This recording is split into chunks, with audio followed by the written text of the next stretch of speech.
I always do that. I don't know. What did you do? I did the big face cam instead of the picture in picture because it's the next one in my list of scenes. Hello. This is it. The final day for this cute little Lego Cantina. Sorry about that. I had audio turned on my phone.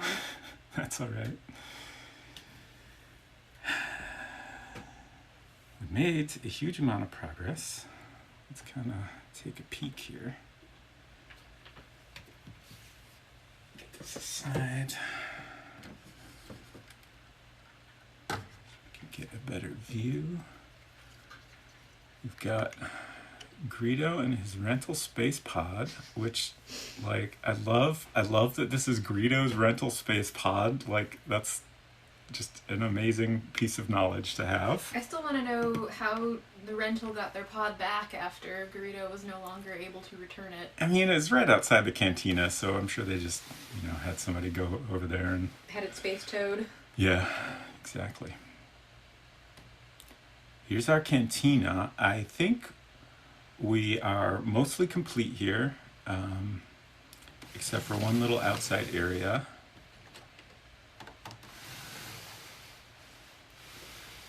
Hey, thanks for the host, Silver Streak. Appreciate that. Good to see ya. Yeah, just wait. It gets even more wild. So this area is the one part of the main cantina building we will be finishing today. There's a little sort of a dewback pen. This is our dewback. He spent this entire time without a lower jaw, but we're going to fix that today. And then we've also got an entire second building where there's this cool little Jawa shop, and I'm very excited about that. So this whole piece just lifts right off. And then there's all these sections here where you can pop the roof off to see what's going on inside there. Pop one of these out. Oh no, that didn't work as intended. Pop off in a bad way? Popped a little too much. Okay, I'm at a bad angle. But there you can see inside a little bit. And then, oh no, that's over on this side. On this side, we have a little ejector seat mechanism. Han's sitting in there. You can kind of see his arm. So that's if Greedo shoots first. But Greedo's still in his space pod. And what else do we have? We've got a little drawer with some bones in it. A drawer for your bones? Yeah, Everybody's got one of those. We got these little domes that lift up and you can see inside. And then, let's put these back on.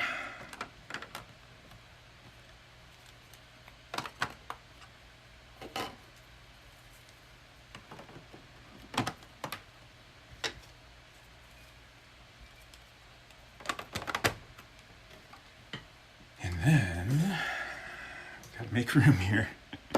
Oh yeah, and we also have this cool little land speeder. That was the first part we built. Do you want me to go grab your package, your mail? Do you want to show your mail on stream? Oh no, I figured I'd show that off later. Okay. I got an exciting package today. I will share later. So this pops open. There's this nice little clip mechanism to keep it shut closed, and then you can just swing this whole dang thing open. It actually goes open like all the way, which is pretty wild. So you can flip this around so you can see better. Cool. Thanks, Silver. I appreciate it. So now you can see we got just a bunch of different booths here. We got our Cantina band. Chewbacca with his, oh, you can't see him. He's here. There he is.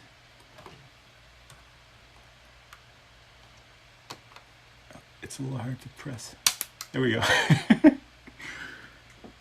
Chewbacca with his functioning. I was thinking about this. Is it bowcaster or boltcaster? I feel like bowcaster. Makes more sense, right? Bowcaster is what I kind of remember hearing, but I also didn't think Chewbacca was present in the cantina scene, so I don't know that we can trust my memory. Yeah, he was definitely there. Yeah. It's just been too long since I saw A New Hope, I think. And, oh, there it is. I'm going to go pick up this ammo before it gets lost. It's got some pretty good distance for such a tiny little weapon. Oh! Did you lose it again? I'm knocking off antennas again.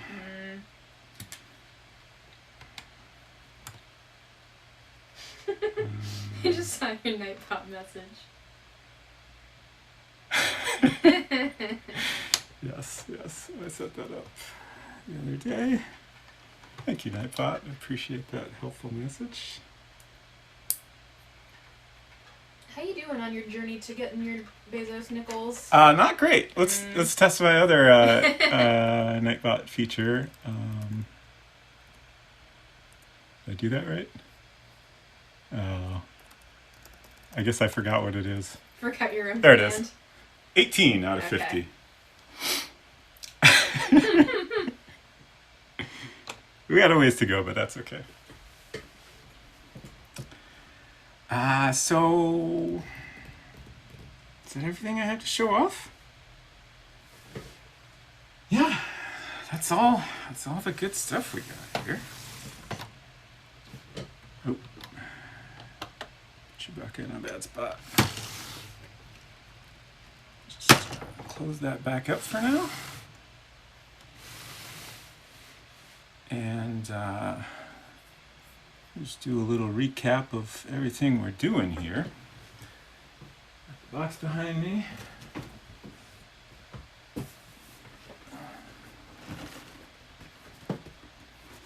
So, as you can see, we're very close to complete.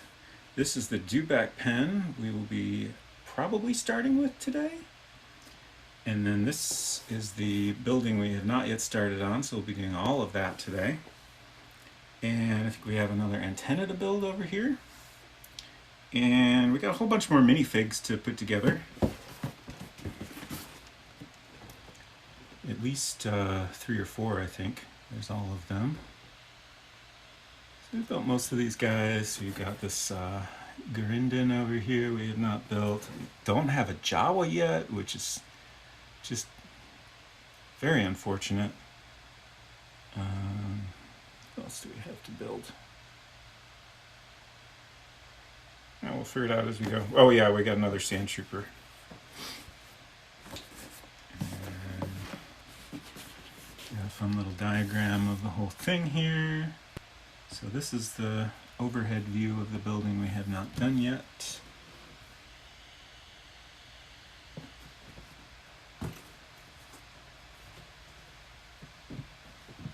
And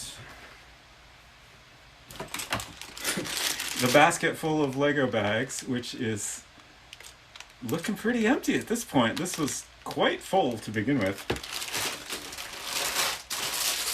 Let me get out step 16.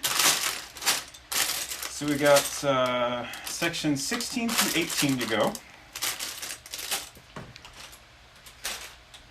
A couple of these have 2 bags worth of goodies.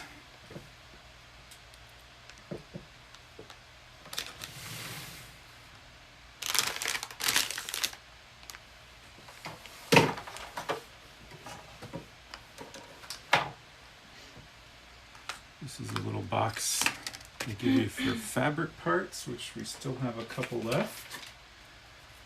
Here's our sticker sheet. We only have 1 tiny sticker left. My guess is that's a control panel on the Jawa shop building. We got some dewback rings that we'll be using. And here's our enormous instruction book, which we're making pretty good progress on. We got our little frog buddy keeping place for us. This is all we have left, which is quite a bit, but in the grand scheme of things, not that much. Oh yeah, I still don't know what this is. I guess it's just a weird long pole for the stormtrooper to hold. The drawing here isn't helping because it's just there. Like, I feel like there's maybe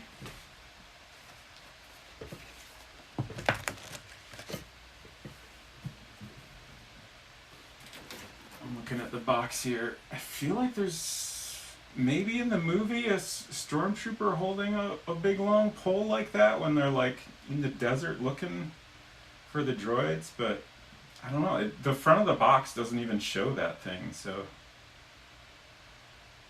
it's not super clear what it is. Hopefully we'll get an explanation at some point. Alright, let's open up some Legos and build the stormtrooper.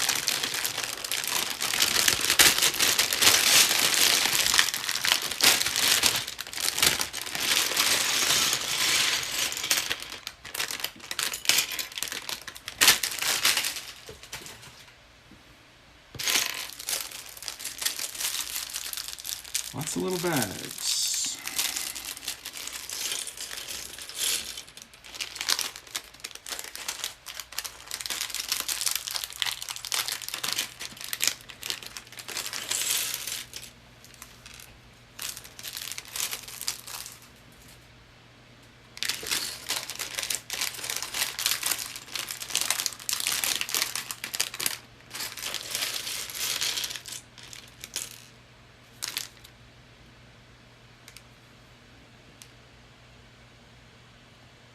Very unhappy looking stormtrooper.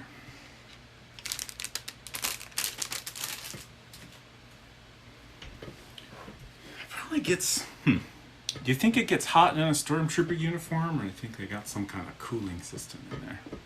Probably the Empire wouldn't spend the money on It probably cooling has system. like something that's nominally supposed to be a cooling system. But it doesn't work well. But yeah, for it wasn't specifically built for the climate of Tatooine.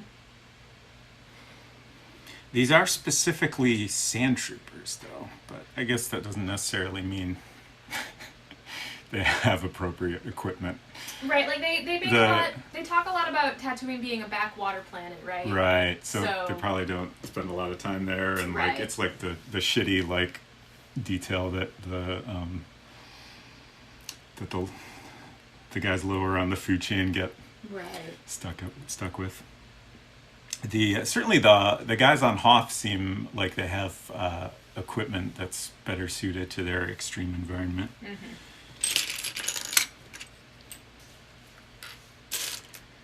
We've got torso. Maybe sand trooper armor was designed with a planet with only one sun and a desert climate. Oop.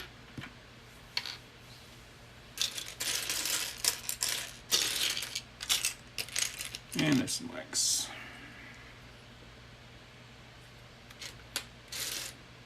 Another bone. Oh, I bet that's for the dewback.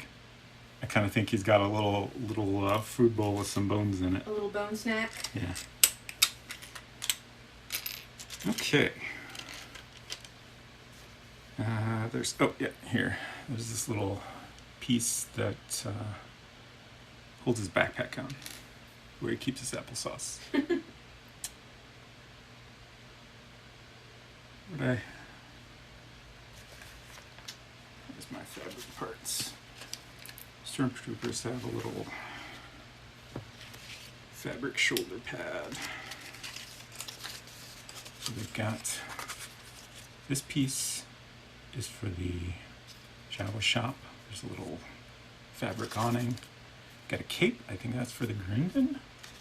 And then there's our Stormtrooper shoulder pad. I'm assuming the guy with the orange shoulder pad that we previously built is the higher ranking officer. This black shoulder pad is a lower ranking guy. Just guessing there, but there's definitely fewer orange shoulder pad guys, I think. Definitely, I think. So these, you kind of take these two loops and cross them over, and then that gives it a little bit of shape.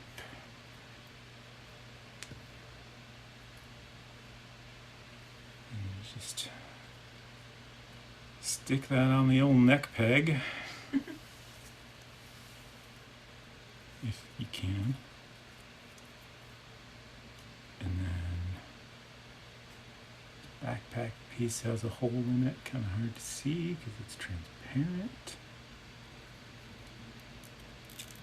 That goes over top there.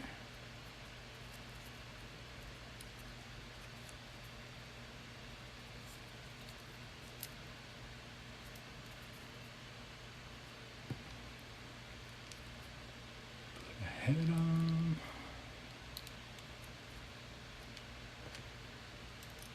Some leggies on.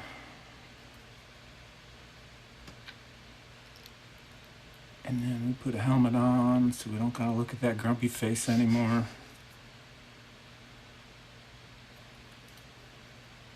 And you got yourself a sand trooper. Without a backpack, so we need to fix that right away. Is the applesauce Empire standard issue applesauce? Oh, yeah. He has his own secret stash of applesauce. Ooh. Maybe. Secret applesauce. I don't know. I have to ask him, I guess.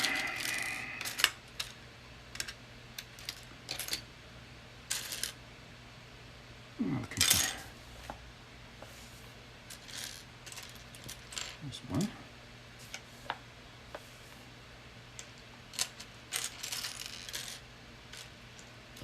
And there's the other. And then there's a little bluish claw piece. Okay.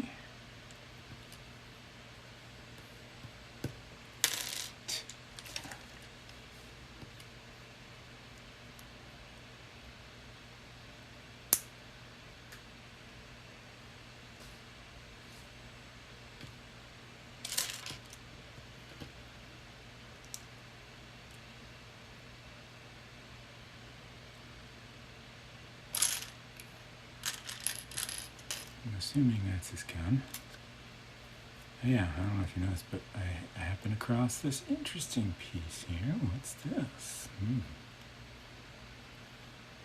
It's a little upsetting looking.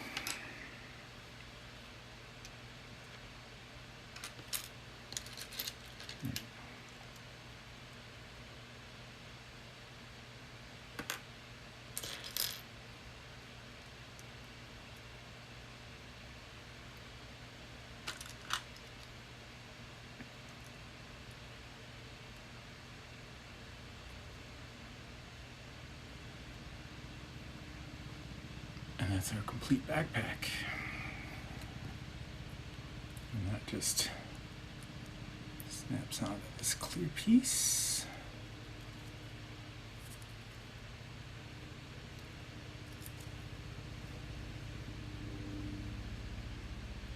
Now he's ready to patrol the desert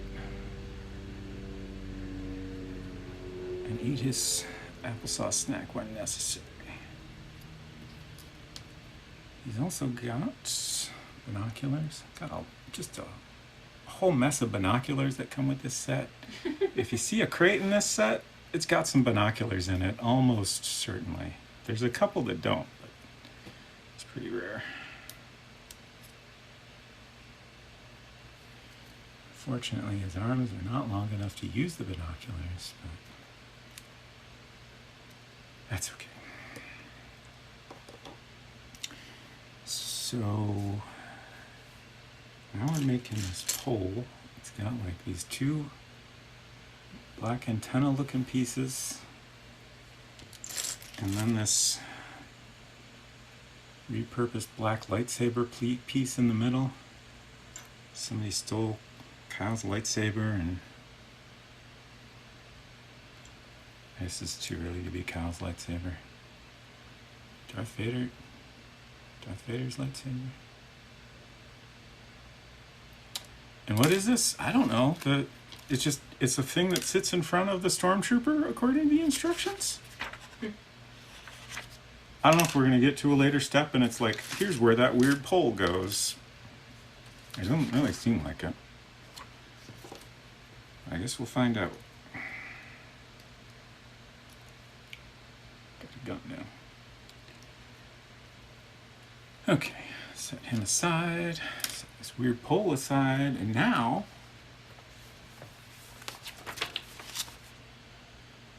the jaw!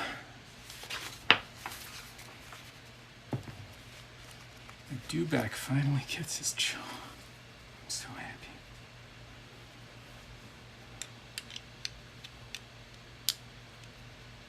Ta-da.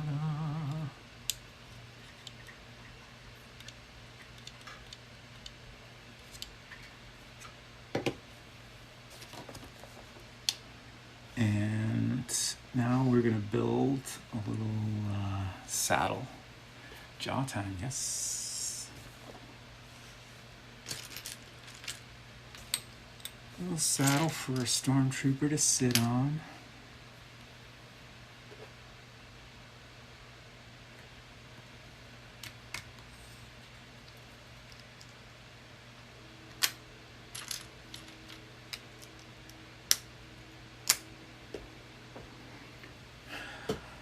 I'm already feeling the shrimping effects here.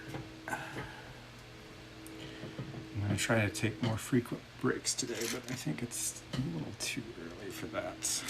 I keep seeing Instagram ads for some kind of weird chair that... Is it an anti-shrimping chair? Maybe, like, it advertises itself as a chair to relieve back pain. The most recent video that I saw didn't show it being used like at a desk for a task. I think it was mostly just a model sitting in one or two different variations on the chair, and also a dog was there. All right. But it's like I'm trying to think how it goes. Like there's a seat where your butt goes. Mm-hmm. Important feature of the chair. Area in front that you like rest your knees on, so you're sort of like semi-kneeling but supported. Okay, sure. And then there's no I'm back. familiar with that. And then there's no back to it at all. Okay. This sounds like a type of chair I'm familiar with. Okay. We used to have one. I think my mom got it to kind of experiment with some Right. Ergonomic office work. Right. Do you remember if she found it helpful? I don't know. Yeah, I don't know. My kind of vague memory is it didn't get a ton of use.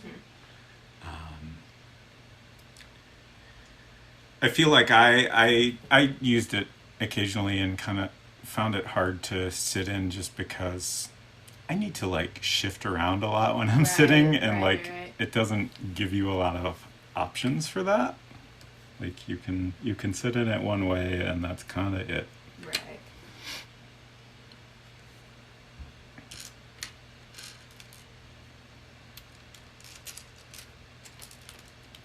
I'm also very curious if we're actually talking about the same type of chair or if it's just something that sounds very similar. I don't know.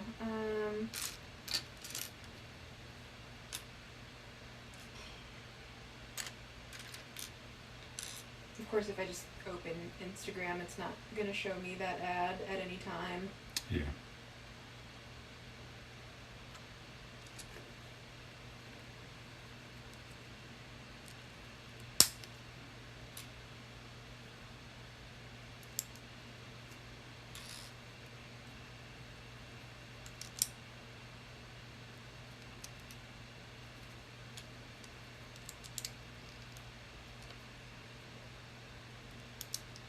Okay, here's something similar from neckfort.com, Okay. which is a fantastic name for a website. It's certainly an interesting name.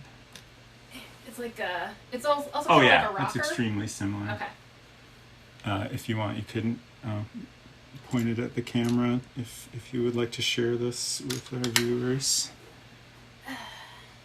Also not necessary if you don't feel like I it. mean, okay.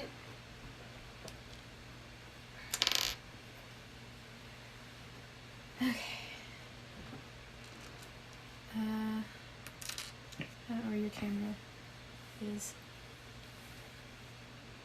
Just got a chair. The one my mom had is pretty similar. Actually, it was not a rocking. It had a flat bottom. Yeah.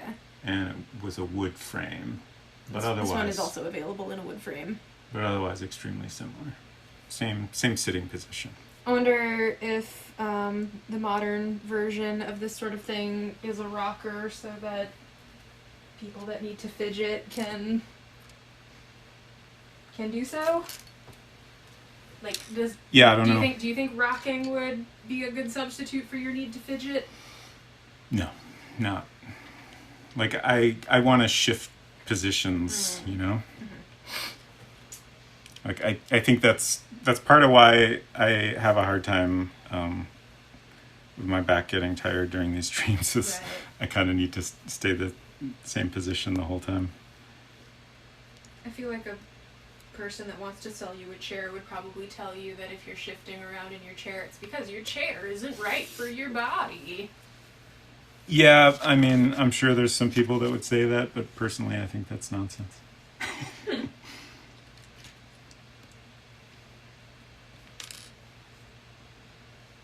Like, I mean, I don't think humans were designed to be in the same position for hours a day.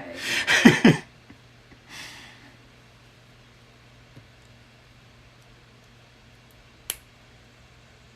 Gotta do some planks, maybe. Maybe. What muscles do planks help with? Core. Core. Core is How is the core? abs and back. Mm-hmm. I feel like my overall fitness now might have been improved somewhat if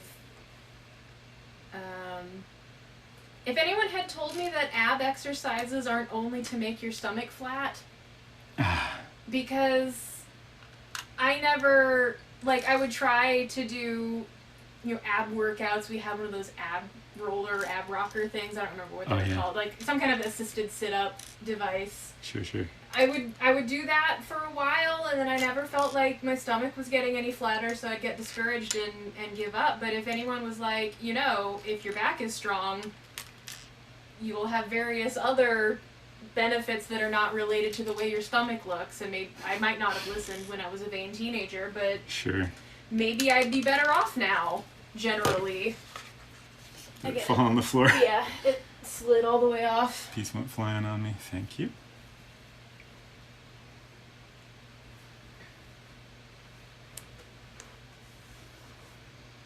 Yeah, I feel like now people talk about core exercises more than they talk about ab exercises, because abs, that's the front, but the core gets the back involved as well. Okay. When I was doing physical therapy after having surgery on my hip, they also had me doing various ab exercises, planks and whatnot. I never did progress beyond doing planks on the counter. But that is maybe more because of my love for things to be easy than a lack of core strength. Okay, ready to put the saddle on our dewback.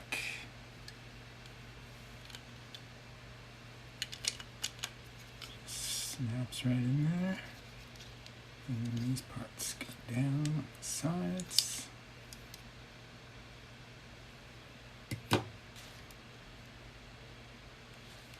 And then we get some reins.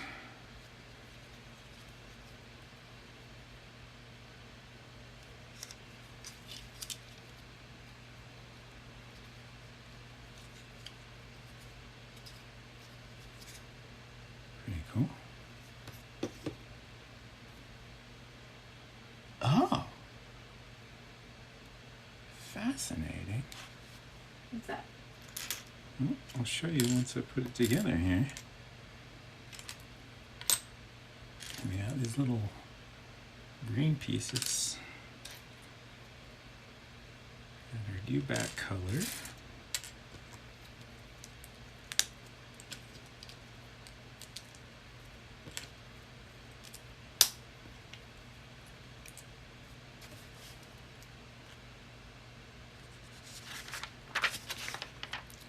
And now,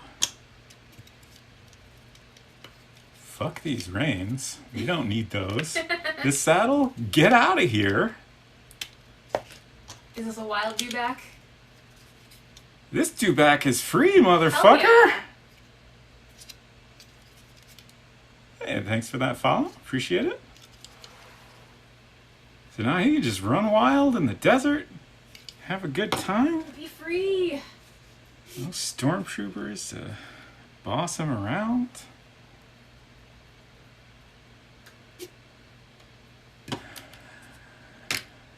None of that. Okay. Next up. It's time for another antenna.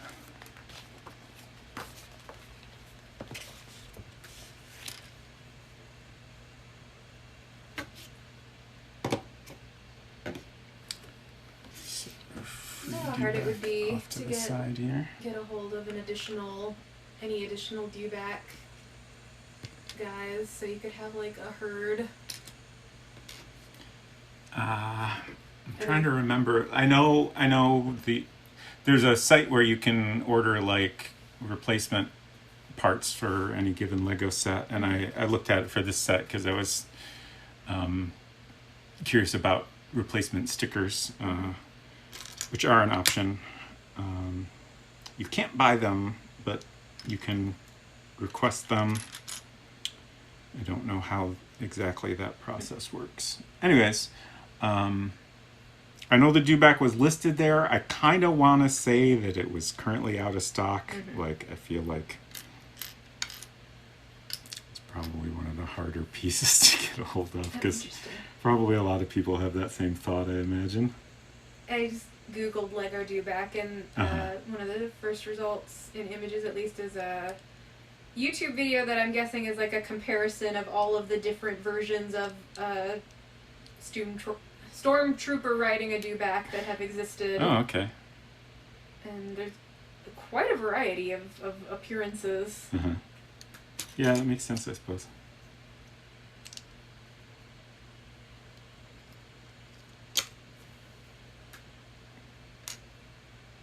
You could buy a dewback and sandtrooper minifig off of eBay.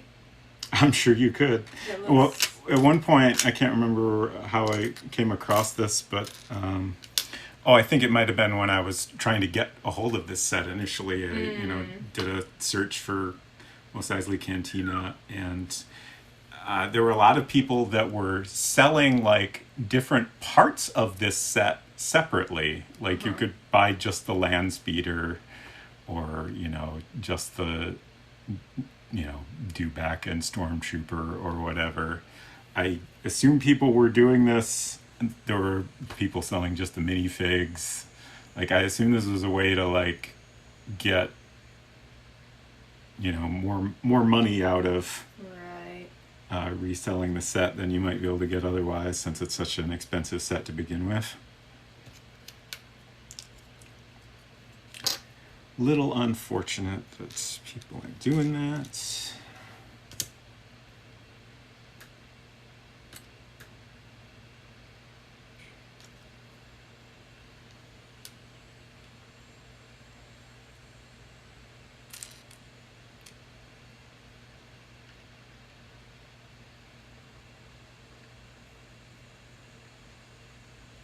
Where's this piece?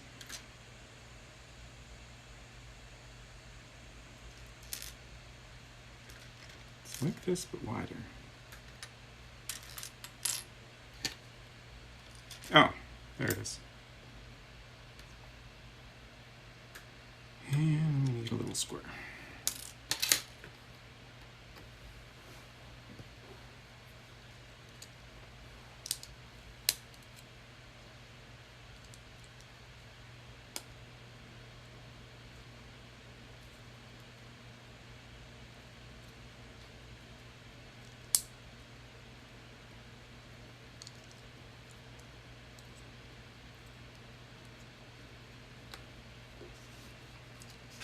is just a little base we're building up here for our antenna to attach to.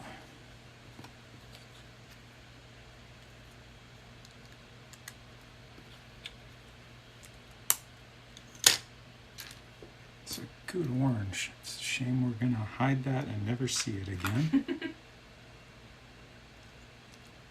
It's a very Rebel pilot jumpsuit orange.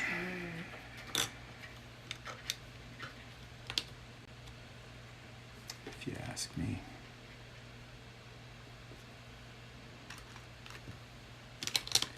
And now it's gone forever.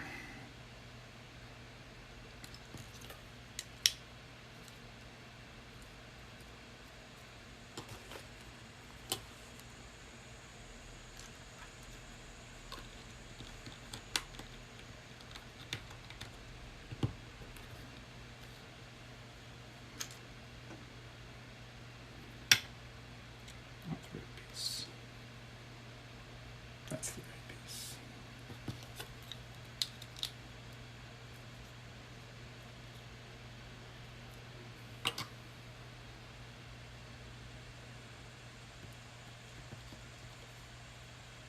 How you doing over there? All right. My back's a little uncomfortable. Oh no. Bad news.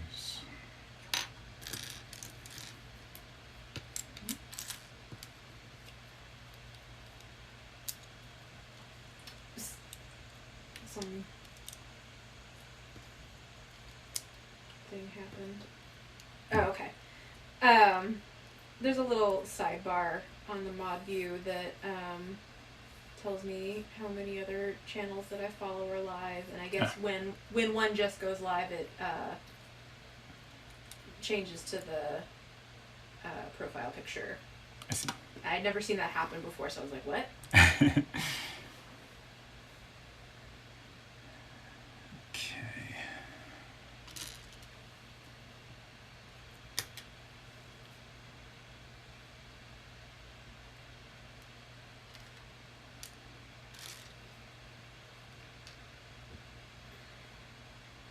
I think this antenna is slightly different from the other one we made.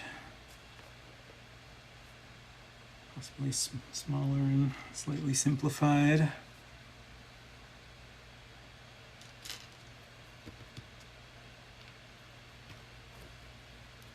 Oh, I got ahead of myself.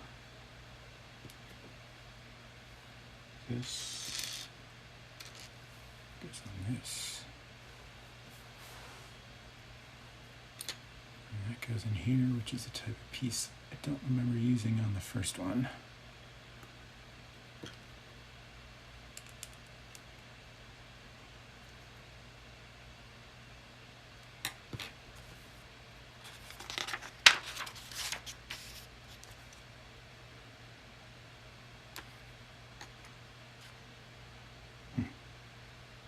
Okay, I think this is the piece we want.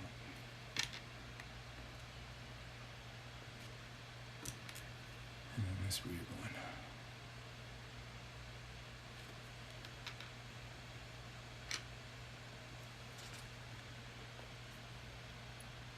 Is that it? It's really hard to tell from this drawing if that's the right piece. Oh, there's also this. That might be it, actually. This is much smaller. I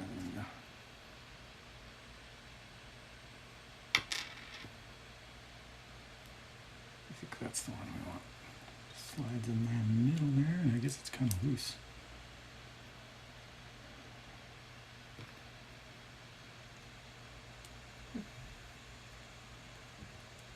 And that's step 420. Nice. Okay, this is going to slide all the way over here. Something interesting going on over there? Yeah, I'm gonna come over and show you. Okay. I'm playing with Mickey. Okay. Ah. And I just noticed that the current stage map has this interesting, like, part of it is normal, and This little then dock area. suddenly it's like a drawing. Huh. Here, I'll turn it on so you can actually look at it with your human eyes. Okay. So is this like it kind of looks like a rift to the past or something? Yeah, I am not. Time rift. We're discussing in the story. We're learning about the origin of the curse of blood, Oh, cool. which is a curse that causes anyone who does violence great pain and suffering, which is the reason why all disputes are generally solved by fashion styling battles. Apparently, the origin of the curse of blood is the death of the enlightened king, Wow. whomst was stabbed on his own throne by his own followers. Oh, hell. Oh, shoot. I missed a piece. I guess we're just putting all the different roundy guys on here. Oop. Is that another antenna? Yeah.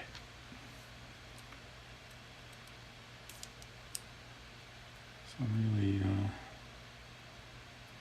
dug through the Technics pile of pieces to put these together, I think. These axles and gears and wheels and stuff. Okay, so now we're doing another one of these.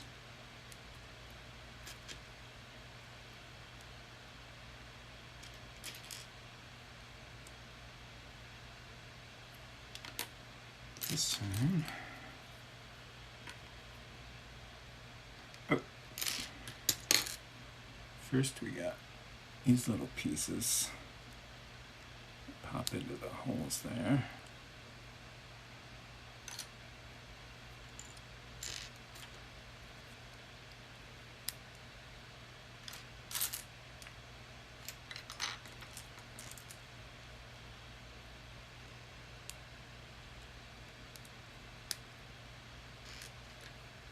And now those, these in place.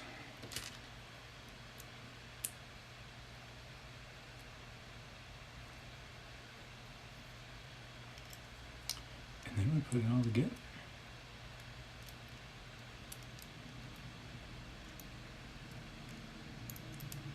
If I can get it to line up right. Let's just turn it now.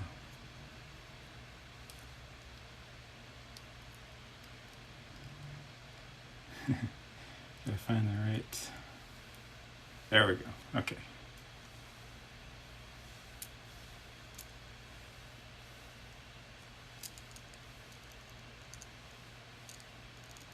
I was watching the Mos Eisley section of the first movie last night because I was curious about some of the little details. There's a lot of these type of antennas throughout Mos Eisley. I'm curious how many they actually built. Like, I can't help but wonder they like moved them around a bunch for different shots. Oh, like built for the actual set. Yeah.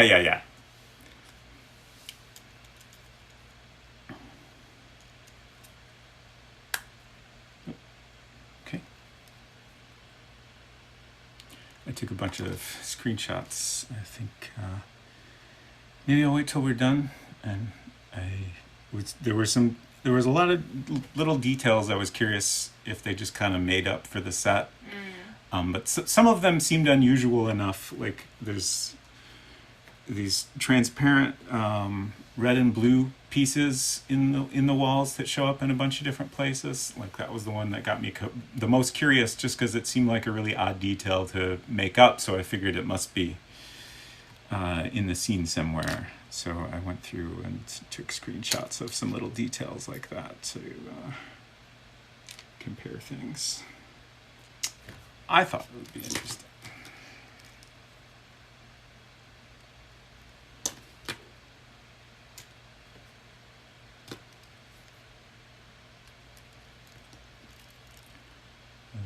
these lightsaber, repurposed lightsaber pieces.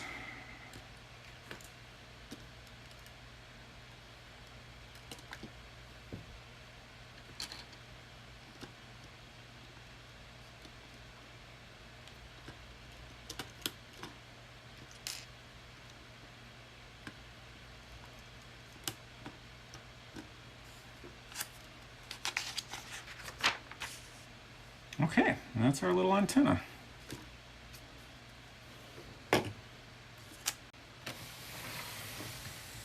Here's the first one we built, which is definitely quite a bit larger and more complex.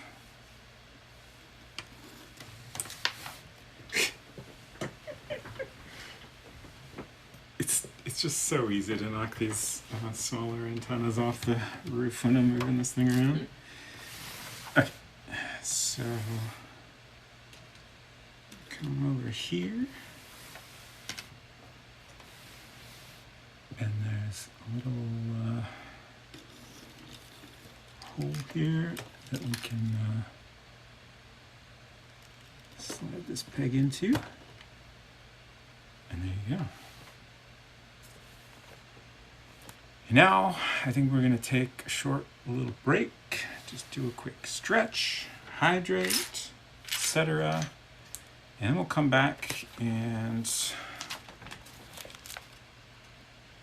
build this pen for our dewback that he's not going to live in because he's free now, man. But, you know, it'll be there.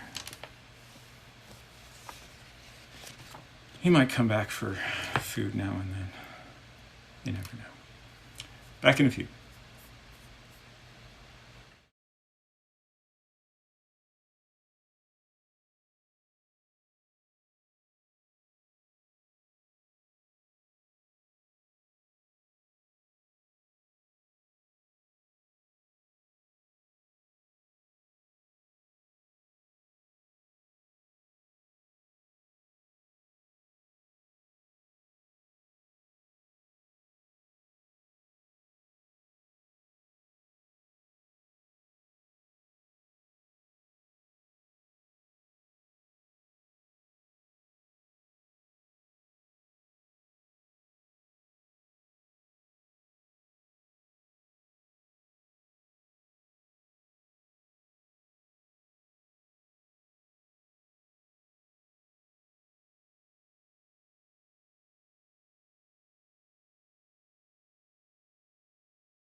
Okay.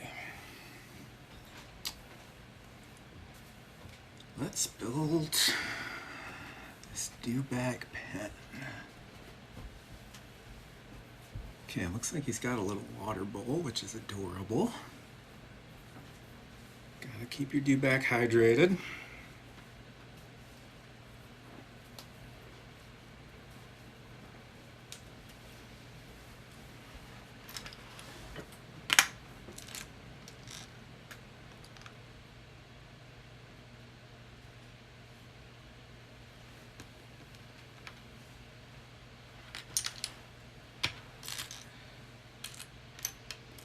Can't wait till we have an actual bed in here. That'll be nice. I hope it doesn't somehow suck in some previously unforeseen way. That's the dream. I'm really counting on it being a comfortable place to sit and play games while I am also streaming. Right.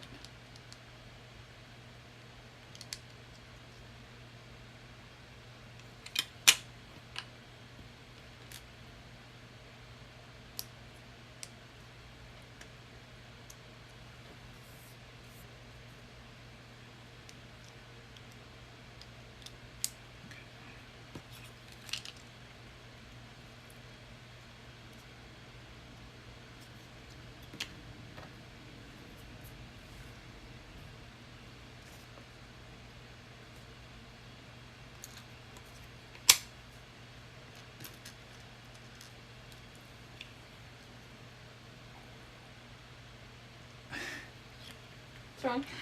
I keep moving things around on this piece. Like, I think part of the problem is I have been occasionally doing things backwards from what the instructions are showing me, and just like my brain is kind of mentally flipping things around, and I'm for some reason having a very hard time putting things in the right spot. But I think I finally got it. I think. Big if.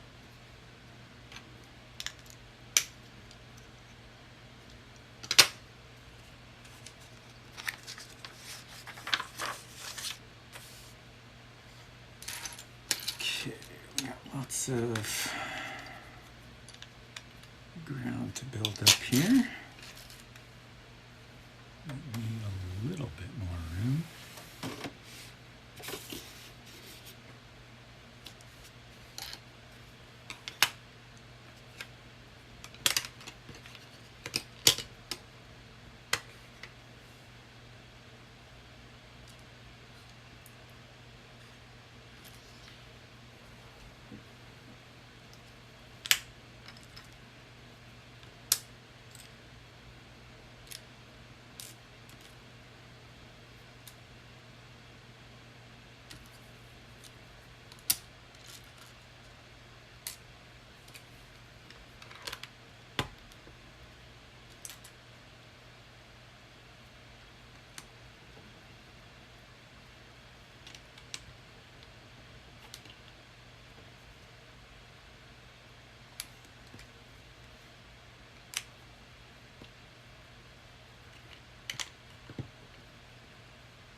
dog. Yeah.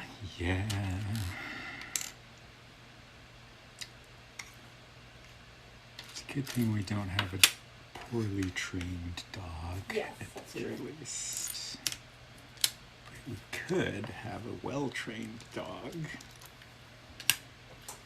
that would leave our Lego pieces alone when we drop them on the ground. Which I'm sure is a thing that exists. Did you get it? I don't know. It might have been something dangling off like a thread of spider web. It didn't. Ooh. It wasn't moving like a gnat. Well, I've seen some gnats Yeah, I had a gnat. recently. I had at least one gnat that was constantly flying in my face yesterday. They're out there. It's gnat season. Yes. Have you seen the bug catching device that I believe Silver is the person that first brought them up in, I think it was in Vicky's Oh, chat one time? I think maybe you made some comment about this previously, but I have not seen I it. learned about it in Vicky's chat, and I'm pretty sure Silver was the person who was the genesis of the knowledge of this product existing. Mm-hmm. 'Cause I think Vicky has one, or was thinking about getting one for dealing with fruit flies. Right. It's like a little, I don't actually know how big it is, but it's approximately the same shape as your Yeti thing here. Okay. And in the top it has a light that attracts the bugs and a fan that sucks them in, and then they get stuck on a glue board. Okay. Yeah, I think you might have described it or heard some description of it somewhere anyway. It's supposedly very effective Cool. at attracting and trapping bugs.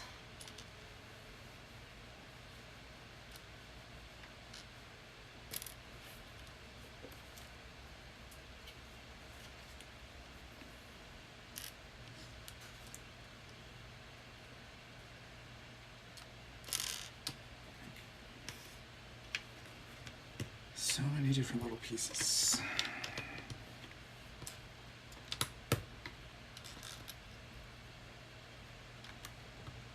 I think that's right.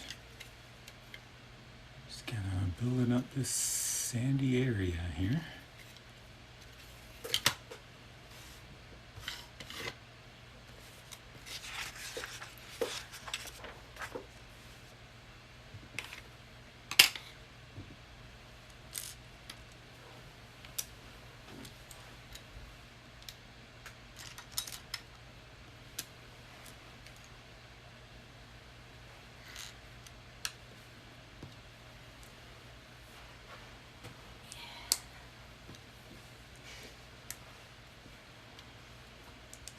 It's hard to get comfortable on the floor.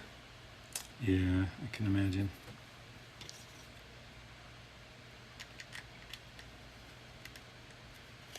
These couple pieces are going to line up with the building when we attach it.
wish What do you wish? I wish this table didn't, like, I almost feel like we need like a piece of felt in there or something to prevent the table from rattling. Felt where? We have this table where it's got two sides that can flip up, and the one side is down, and when I shake the table slightly while I'm building my Legos, it is kind of vibrating slightly against the main part of the table. Mm-hmm.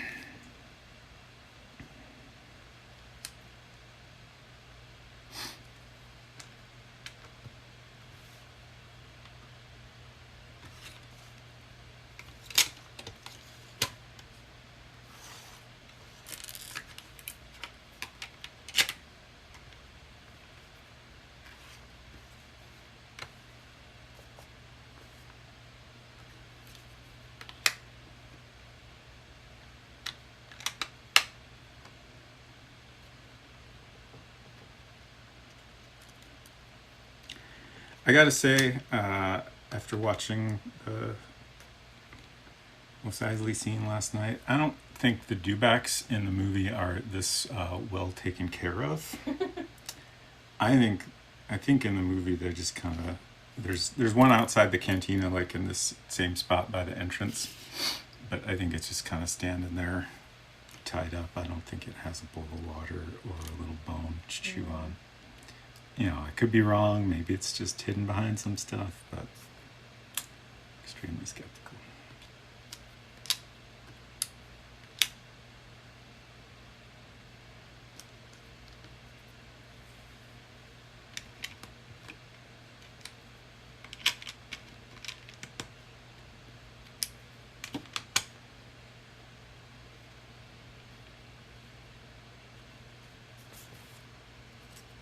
Hey, Retro.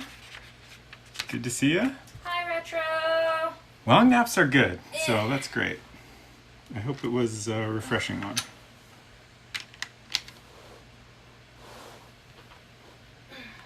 We've just been finishing up the outer side of the cantina. We built this antenna here. It's a little smaller version of the one we built last time. Our dewback has a lower jaw and a complete body. This is the dewback that can run free in the desert. And then this piece pops off. Oh no, I knocked his jaw off. That's not good. I wondered if that could happen. His jaw looked awfully floppy before. So we also made this saddle. Oh, which I'm breaking. Uh-oh. Some of these pieces.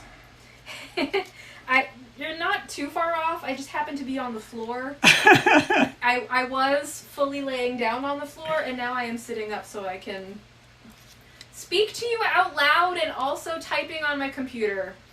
Why not? I actually got 2 sets of reins, which I think we only need one of. I think they just wanted to give you a spare. So, this is our dewback in captivity. And then, I haven't tried this yet, but we should be able to get a little stormtrooper on here. He's got to put down his binoculars.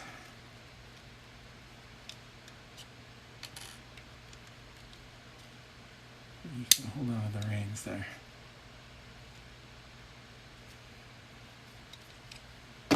We also built this. We don't know what this is. We built it at the same time as the stormtrooper, and I feel like there's maybe a scene where they're in the desert and there's a stormtrooper holding a real long pole like this. Yeah, when I was looking up other Lego dewback things, there was one. It seemed like it had a different number than the Cantina set, so it seemed like it was a standalone set of a stormtrooper riding a dewback, and it had that long, some kind of weapon, I guess. But strangely, the instructions don't show you. They just show it like sitting like this in front of the stormtrooper, so there's no suggestion of what you're supposed to do with it, which is very odd. It's just there as an option, I suppose. Yeah, but like they don't even show you what the option is. It's just a thing to lay on the ground, and it's not in the photo on the box or anything. It's very odd. I'm curious if they will ever show us what you're supposed to do with it. Anyways, so now we're just building this little dewback pen, which we're about to get to the best part here. Let's see, did I finish this step? Not quite.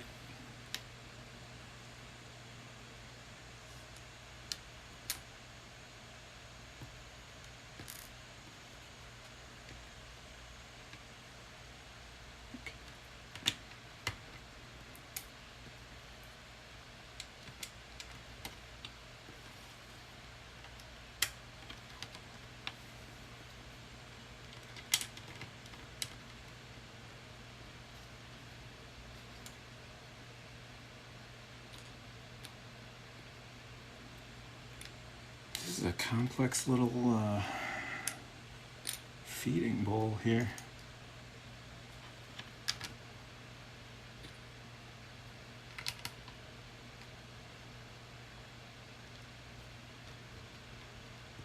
Oh, that's backwards. Or no. That's right. Okay.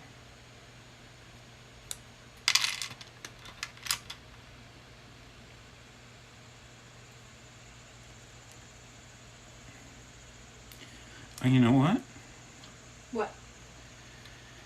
What if the bones in the drawer are just spare bones for the dewback? Oh, like to get like when a shop has a Yeah. dog feeding Right. station, like a water bowl and a treat dish, Exactly. treat dispenser.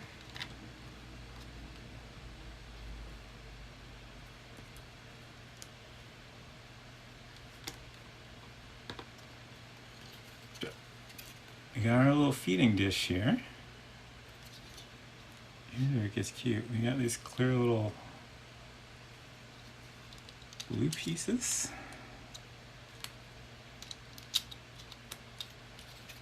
Oh, it's got water. And then we got another bone. Clips in there. Got yourself a whole meal. What am I going to do after this set is built? You're just going to have to wait until later, and then I'll share that. I'm excited. I actually got a new Lego set today, and I think I'll wait till after when we're wrapping up, I'll show that off. I'm very excited about it. We did mention it previously, so it's not a complete secret.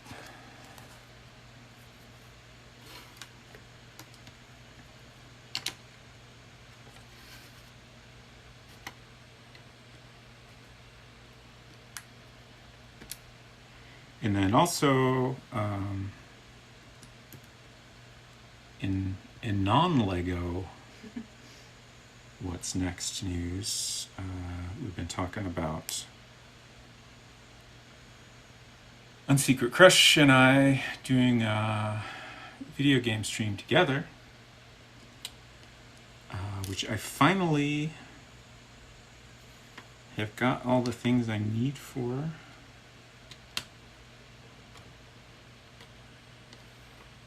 We are going to, this I also mentioned previously,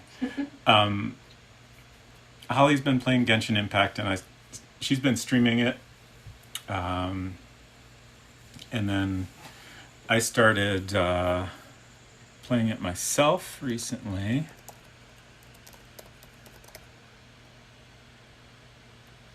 I hope I spelled that right. Okay. And there's this character Fischl that has a line, "Midnight Phantasmagoria," and I have joked that she says that because she's a streamer and she plays the old game Phantasmagoria at midnight. And then I started thinking it'd be funny if we actually did a stream like that. We're not going to do it at midnight because that's too late, and we'd be very Holly would be very tired. I would be very tired, and no one would show up. But we'll call it Midnight Phantasmagoria at 9 p.m. Eastern, probably. It's midnight somewhere. Exactly. So Phantasmagoria is this old, it's a game by Roberta Williams. It's janky as hell, if you ask me. It's super janky. Like, it was one of the earliest FMV adventure games. So it's like the, point and click style adventure game where, you click to where you want to walk, you click on items to pick them up or interact with them.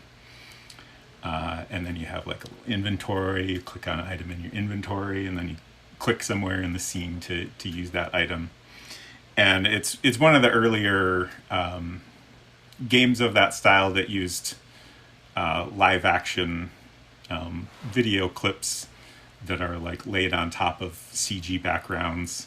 So looking at it now, it's super janky looking, and I don't think it was like ever considered a super great example of a genre, which is already a genre that is not looked back on very fondly by most people.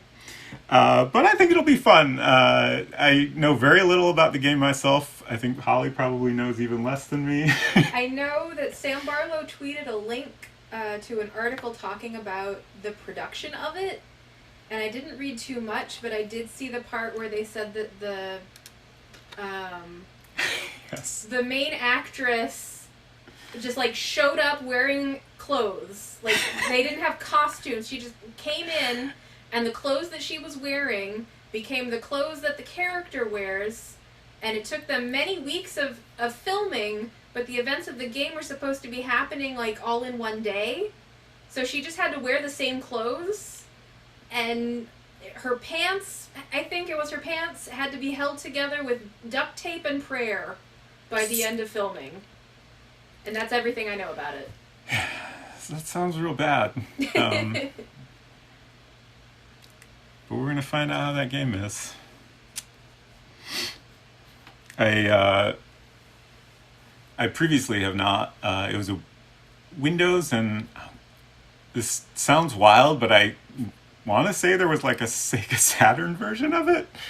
But I had a Mac growing up, so like there was a long time where Sierra games usually came out for Mac a while after they were originally released, but then at some point they just kind of stopped doing that. I think that was kind of when Apple was going through a rough time. So I never played it originally. And when I was setting up the stream, I didn't want to play too much because, I didn't want to spoil the experience, but I kind of had to play like the little intro and click around a little bit to make sure things were working. And now that I've explained this, I forgot where I was going with that. You are correct. There was a Sega Saturn version. Yeah, but yeah, that should be fun. There's also apparently a sequel with the subtitle A Puzzle of Flesh. Right. From what I understand, the sequel, I don't think Roberta Williams was involved in that one, and I don't think it really had any connection to the original. Allow me to read you the sentence from Wikipedia. The impression I've got it is that it's real bad. From the Wikipedia, though technically a sequel to Roberta Williams' 1995 game Phantasmagoria, Puzzle of Flesh shares no connections with its predecessor in plot nor characters, as Sierra initially intended the Phantasmagoria title to be a horror anthology, with each installment of a different story and style. Got it. Also, it's called A Puzzle of Flesh. Sure is.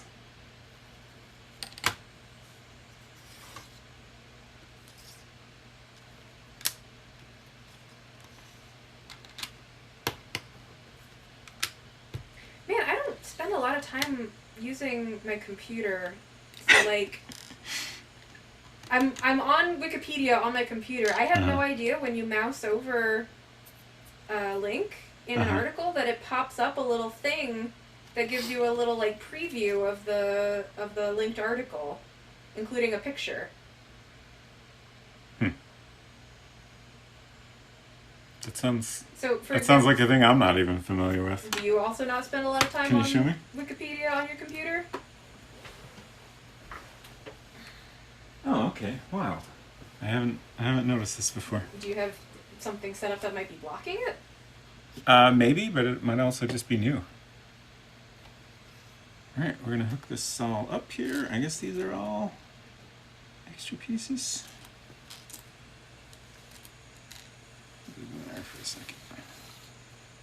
So once again, we got a hole and a peg, hole and a peg, and there we go.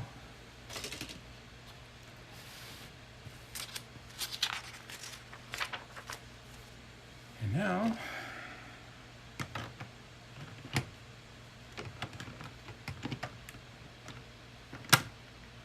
our little dewback can hang out here in the snack zone.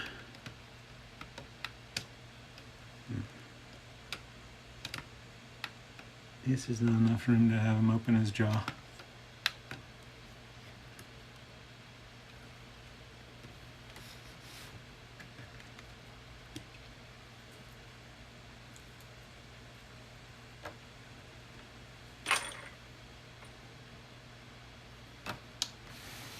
And that is it. That's the whole cantina. But wait, there's more. First, let's put our spare pieces in here. Let's get this whole dang thing on camera if we can.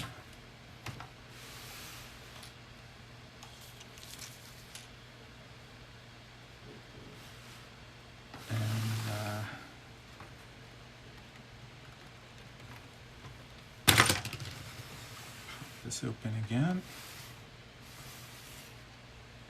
Trying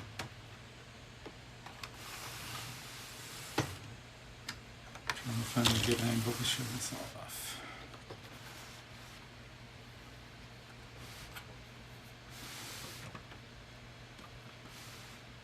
That's pretty good. And now I got a little tidbit before we get into the next section. Typical Tatooine buildings.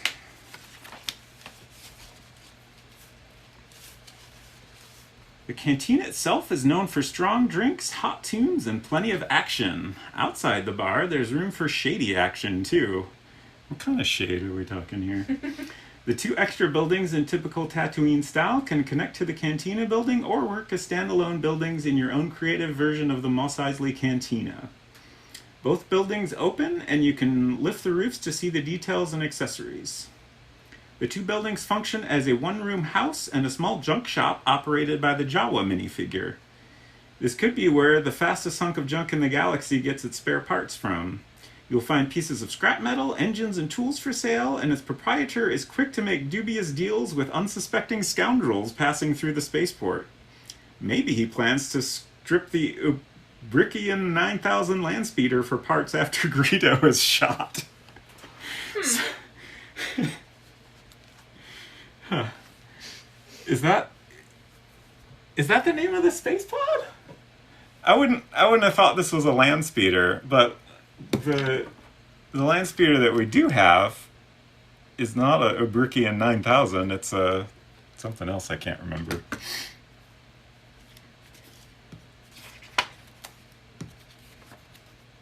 I don't think the space pod was ever given a name. The book itself did not give us much information about that. You found online that it was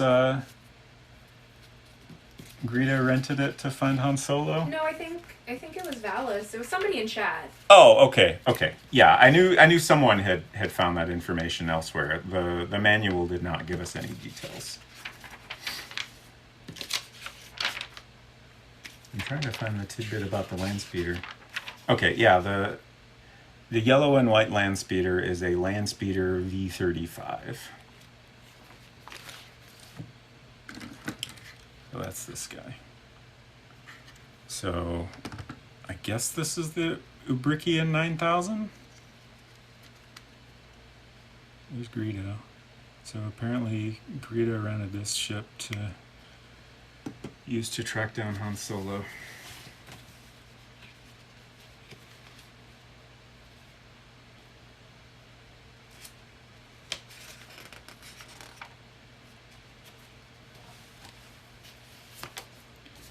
So here's the photo of, not photo, drawing.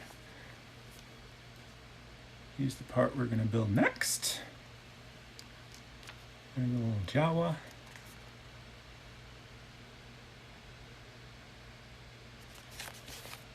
Oh man, the Jawa head, look at that, I love it. It's so good. Jawas are the best.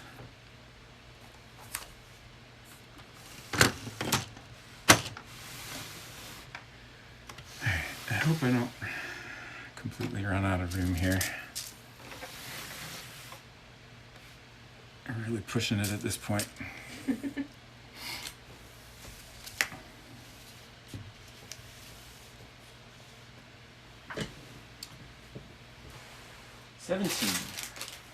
Oh, we got two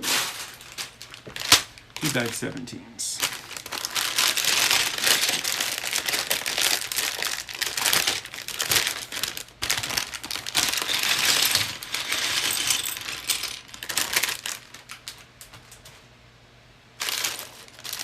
And some smaller bags inside this.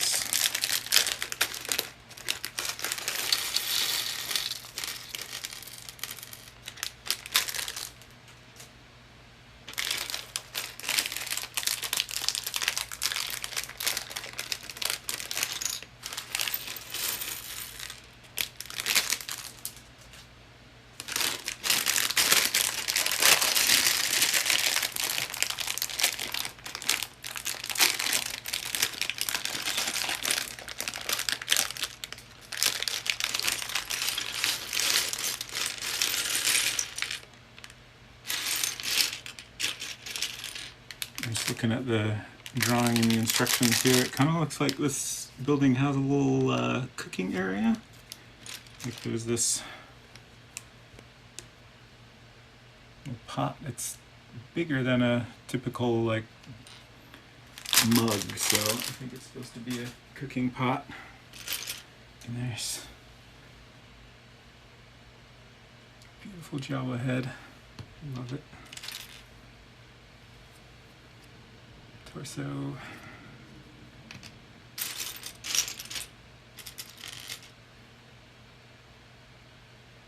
Jawa gun.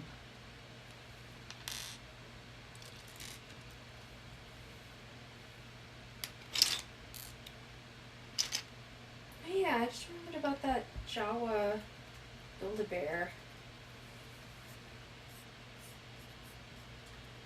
Oh yeah. I wonder if you can buy that yet. Oh my god, yes, you use cookies. It's fine.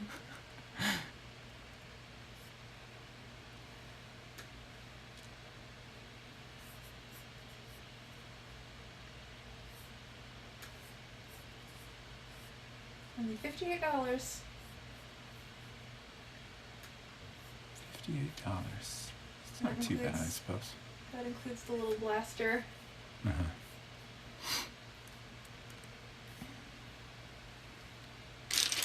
Limit 4 per guest. Doesn't seem like much of a limit. Yeah. Oh. Check this out. It's like a little pile of crystals. Nice. Unfortunately, you cannot add a scent to the Jawa Build-A-Bear. I'm sorry, a cent? A cent. Is this normally a thing you can do with a Build-A-Bear? I guess? It also cannot be purchased unstuffed, nor can stuffing adjustments be made. Okay. Huh. They got these little bags that look like they're little backpacks. Not for the Jawa, though. It's the Jawa's hood. Still need some Jawa feet.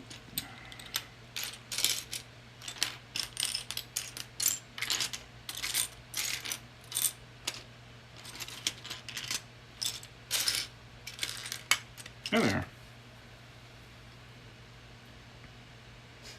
Tiny little Jawa feet that don't bend. Jawa can't sit down.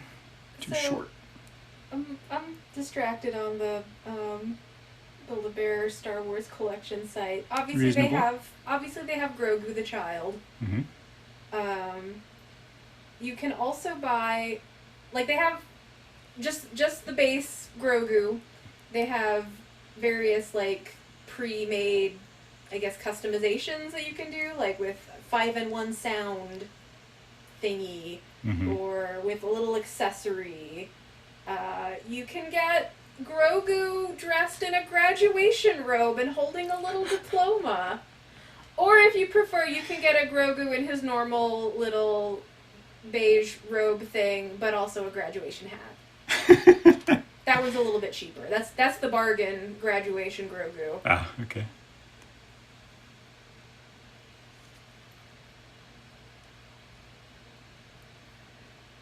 Even the Jawas are right-handed.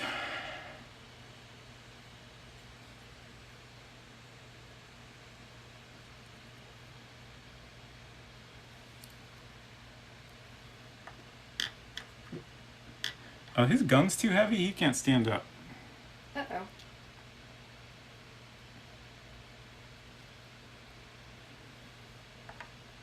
There we go.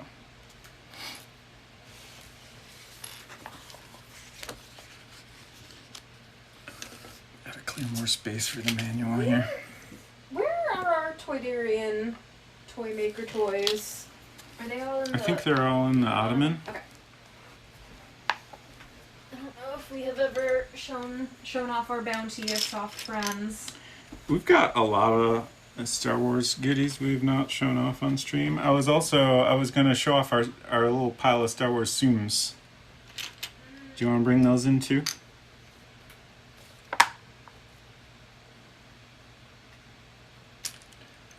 The Toydarian toys are from, like, Galaxy's Edge at the Disney parks. It has, like, all the shops there are here, we'll switch to the other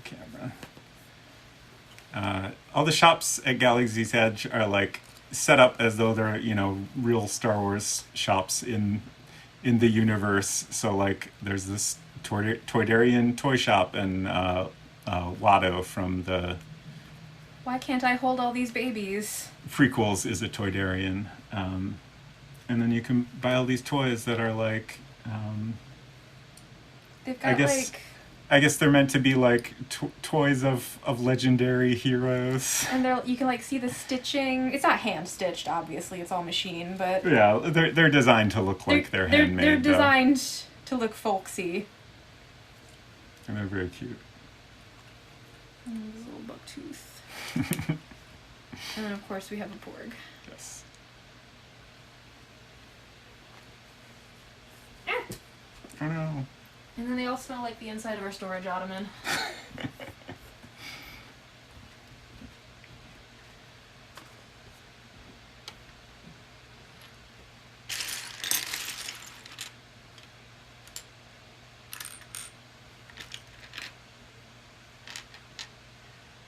And we also have a little pile of Tsum Tsums, which is a line of toys Disney was making for a while. That are just these little round. Can you get the Tsums? And want to Sorry. disturb the pile. Oh. If you don't want to, that's fine.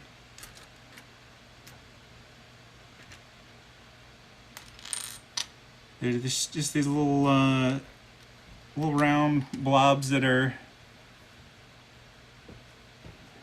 designed for stacking. Nina always has some Zooms in the background on her streams. Very good. Love them.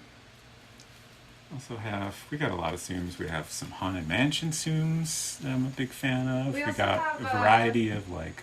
Ray and Finn and BB-8 in a different pile. Oh yeah! I guess those are in a different pile. And we've got Little Mermaid, Ariel. Do we have Ariel? We definitely have like a Sebastian. Was that Night Boy made by Unsecret Crush? Wait, what?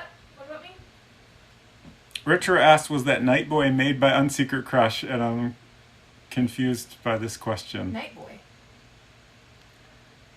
Are you referring to the Nightbot post? Maybe? Oh. I wrote that, if that's what you're referring to. If you're referring to something else, I do not know what it is.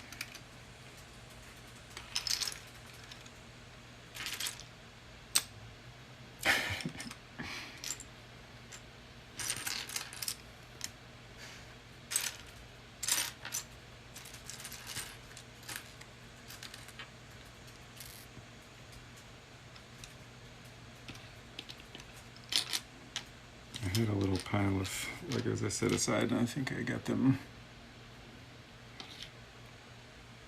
mixed up with the others.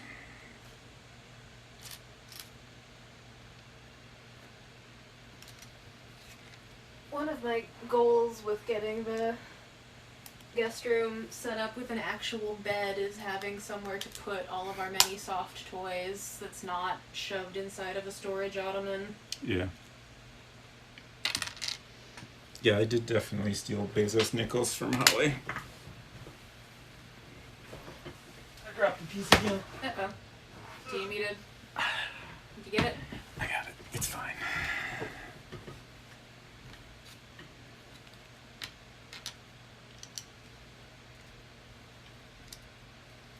Last time I went to my mom's, I brought home a few of my childhood stuffed toys that I wanted to keep because I thought Mom was going to take down the pet net, which is a hammock hung on the wall that held not all of my stuffed animals, just I guess the stuffed animals that persisted into my teenage years and then just kind of got left there on the wall when she was redoing my old room. But then she decided she didn't want to patch up the hole. Oh, from the hooks? The holes that would be left if she took the hooks out of the wall. So we just put the pet net back up and put the pets back in it. But I still brought the ones from home. She knows that she has my permission if she wants to give away the ones that I left behind.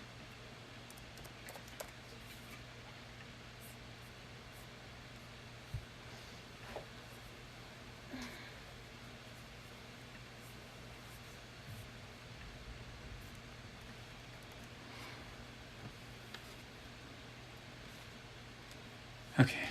Sorry, I keep getting distracted here.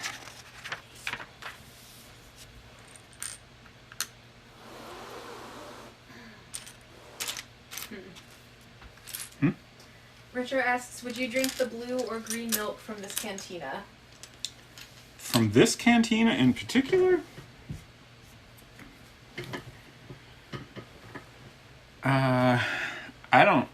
I gotta be honest, I don't know that I would drink anything from this cantina.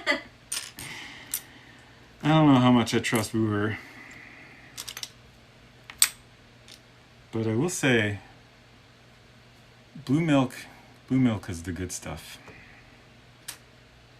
I don't know why I can't ever remember which one was the one that I liked better. Yeah, I always kind of forget, and I'm like, wait, am I remembering this right? But I'm certain it was green milk that was. I'm pretty sure that was the weird one, and blue milk was throwing away more of the green milk. Yeah.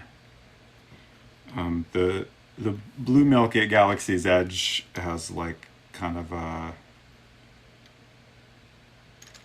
pleasant fruity taste, and then the green one was kind of, I don't know, how would you describe that? I have no memory.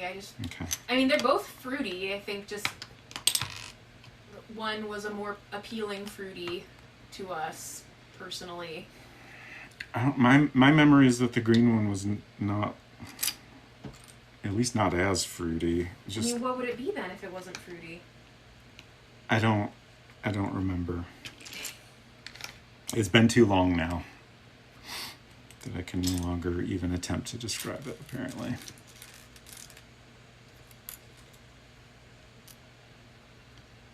It was just a little odd and not as enjoyable.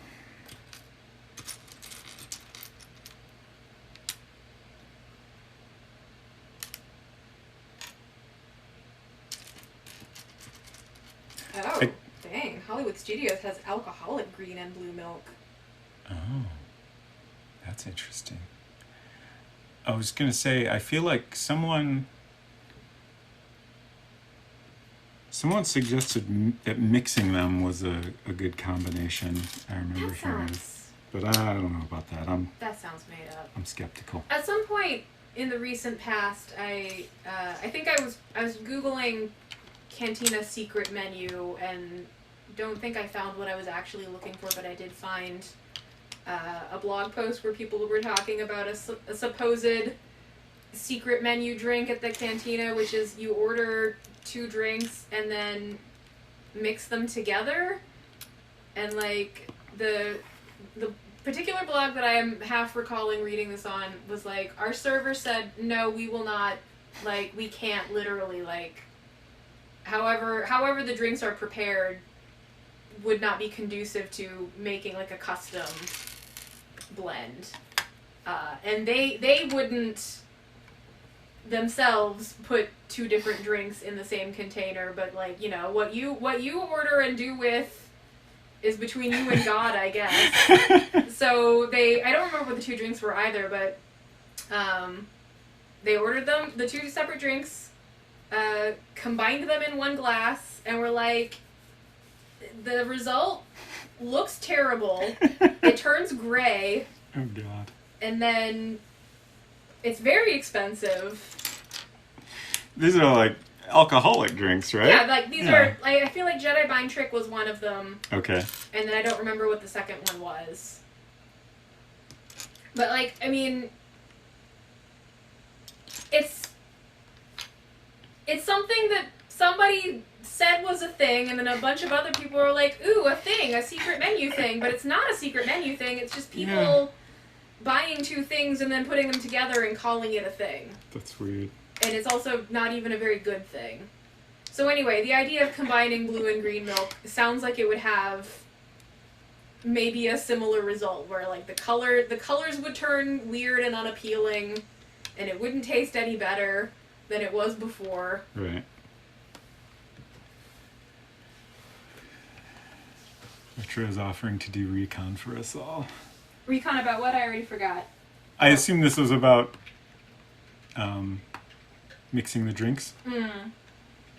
But if you do mix them, I would definitely recommend enjoying them both separately first. Especially the blue stuff. I could go for a blue milk right now. That sounds pretty good.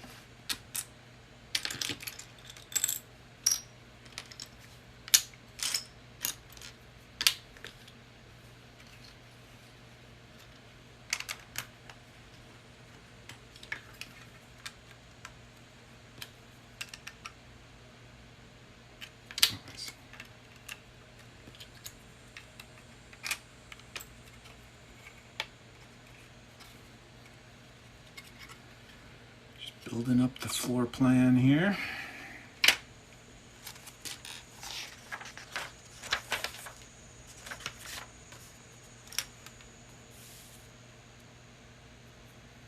Yeah, I kind of feel like the flavors are not really compatible. Okay, finally, I scrolled through this blog post trying to find the part where someone describes the flavors. Blue milk is pineapple, lime, dragon fruit, and watermelon. Green milk is passion fruit, grapefruit, mandarin orange, and orange blossom. Yeah, I feel like the green had more of a floral flavor to it. And citrus, apparently. Like a citrusy floral. I'm not actually sure what passion fruit tastes like. But I feel like grapefruit and mandarin orange would be probably the dominant flavors. That sounds good. It sounds good, but apparently it wasn't. Like, now that you've read those two descriptions, I'm like, I'm not mixing these up, am I? I feel like, I know I tweeted about it. I might have to look up my Twitter post to see if I'm remembering things correctly.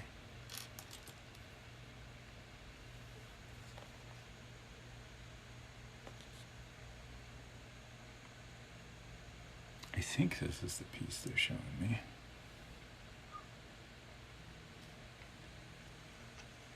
What you whistling at? This is specifically about Hollywood Studios, Galaxy's Edge. I didn't remember that the milks were $8 entire each. That sounds about right. And then if you want alcohol in them, it's 14. Okay.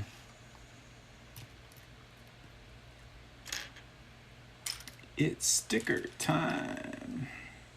Nope, that's the wrong piece. It's time for the final sticker, which is a tiny sticker that goes on a tiny piece, which I'm just super excited about. I could bust out my model kit building tools and use the tweezers. The Gundam model kit. That's okay. I've gotten this far. I think I'll be okay. Okay.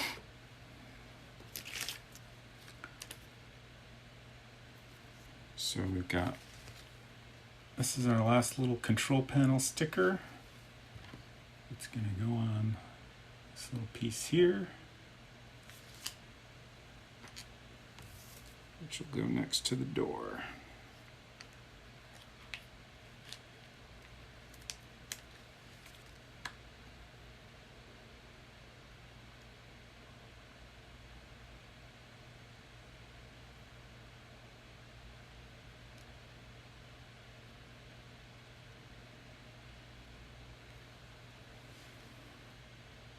That's it. We're done with stickers.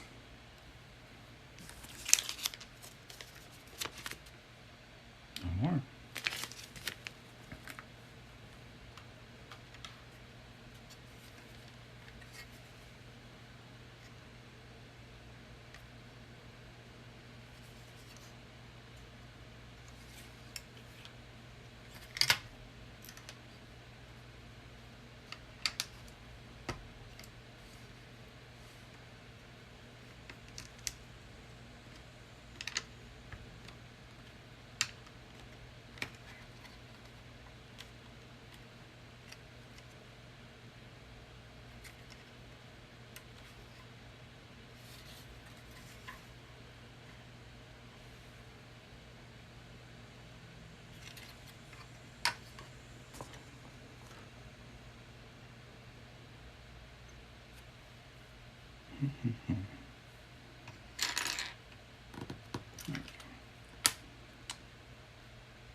Some pillars to put in.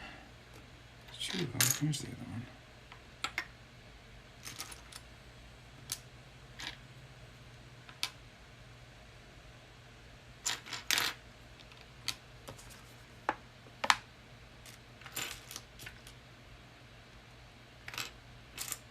More binoculars coming up, of course.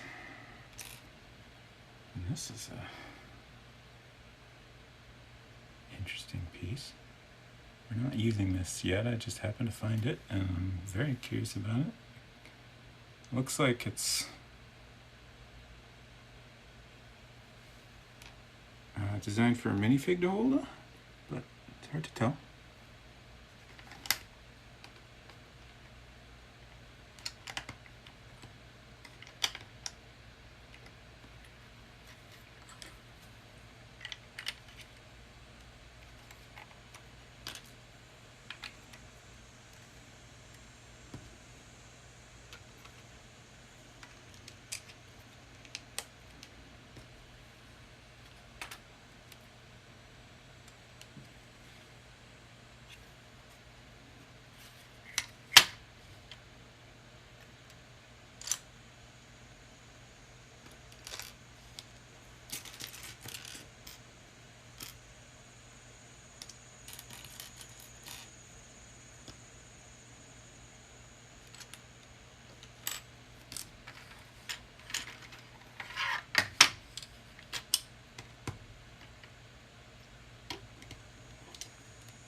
Another crate here that has lots of these little brown corner pieces that you put together to make a little container.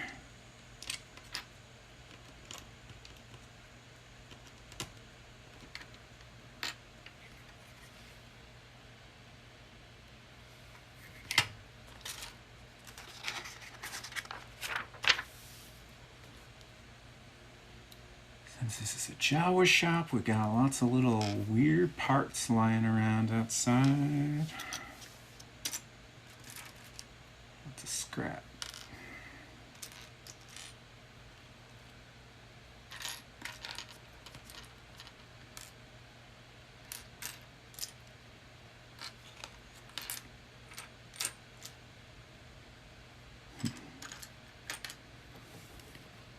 Where's the claw I need?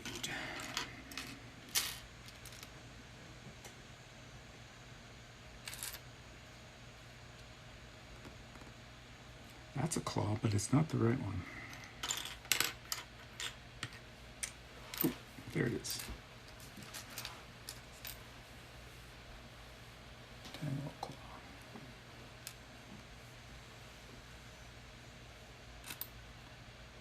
Wheel.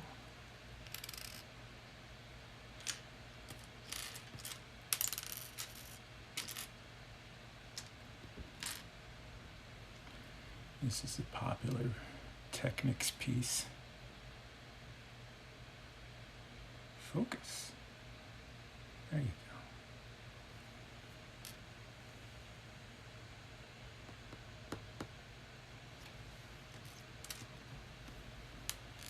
go. Okay.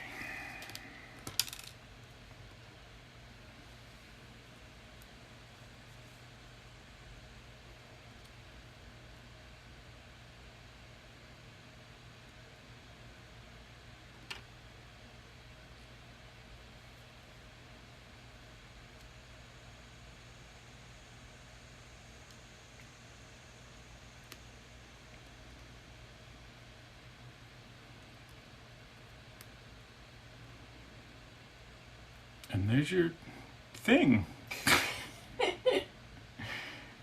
I guess it's some kind of spaceship part, probably. And it just kind of... Oh, I see. It actually pops into this peg here. I don't know what this contraption is. It's very interesting.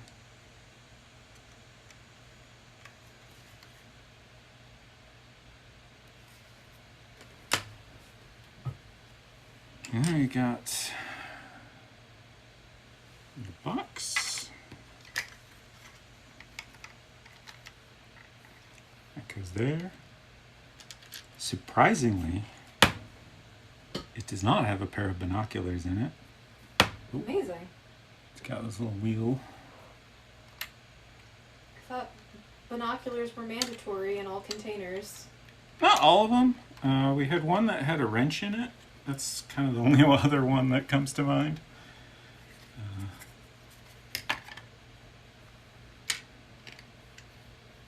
but there have been rare exceptions.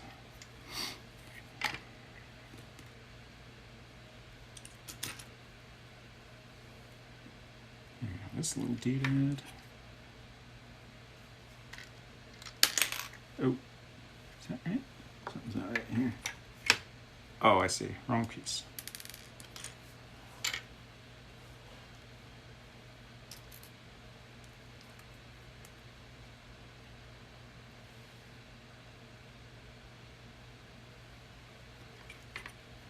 And then that snaps into this clip.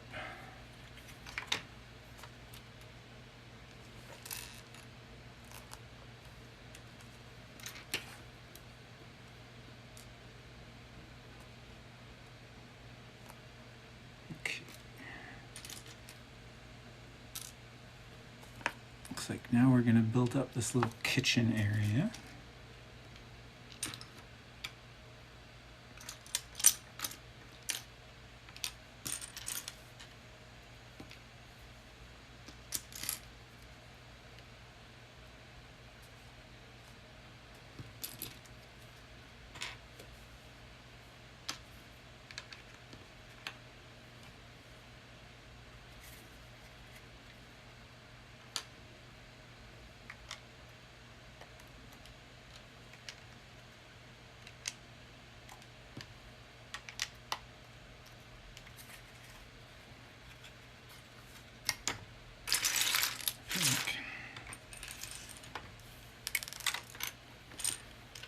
I'm working too far back here.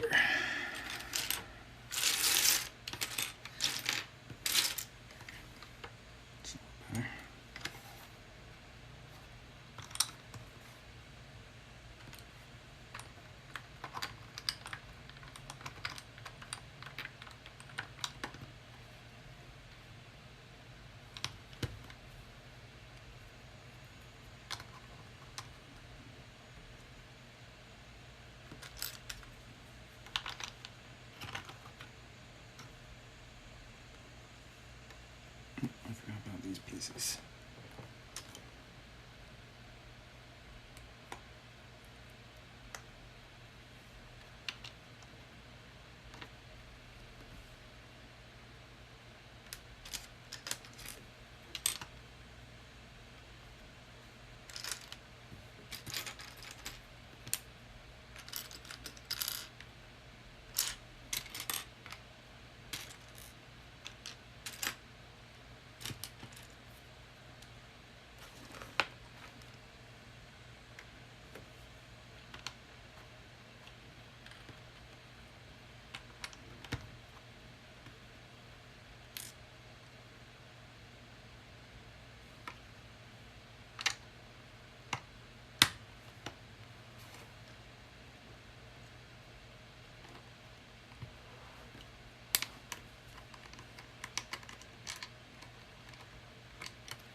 Oh, interesting.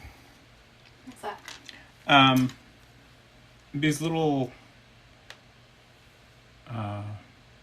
baskets look like they were, I am guessing they were originally made to go on somebody's back for a different set, but in this set, they're actually used inside here. So, got one that goes there. And one over here. Is that right? Okay. I had the placement wrong. So it's kind of interesting, right? You do actually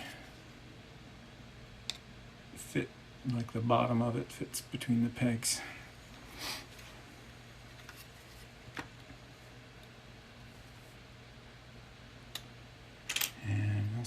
Gray crate, barrel.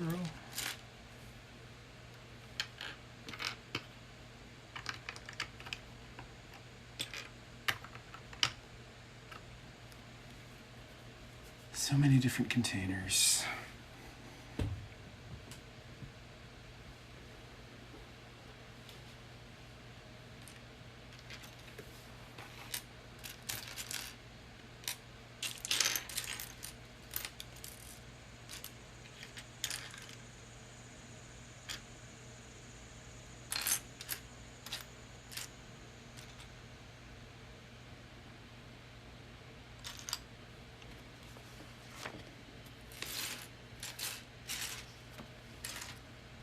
There it is.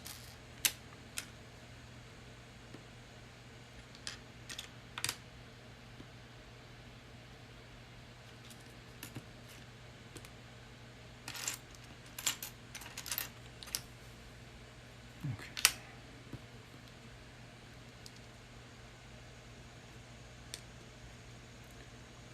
Make it some kind of control panel here.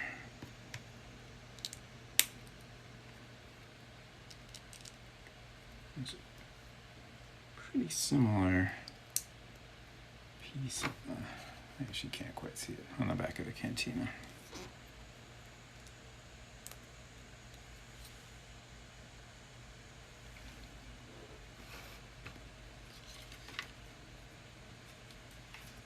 This one goes right here.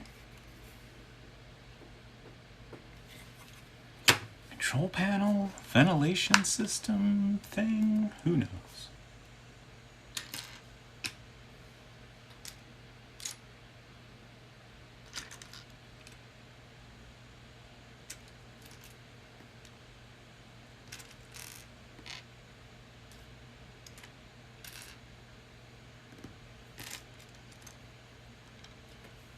Just a tremendous number of little grabby claws on this building.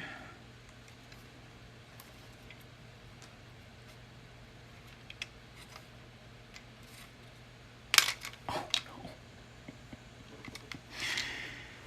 I pushed too hard in the wrong spot.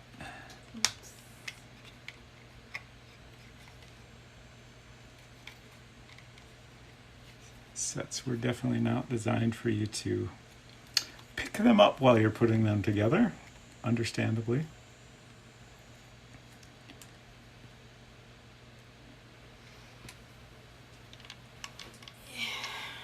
In a sec.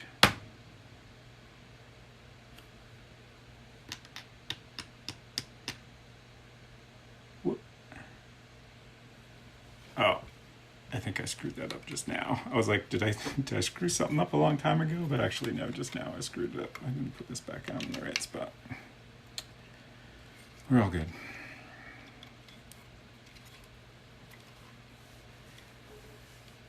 Just as I've just been laying here listening to the parts jingle, apparently, I like some ASMR jazz. Yes.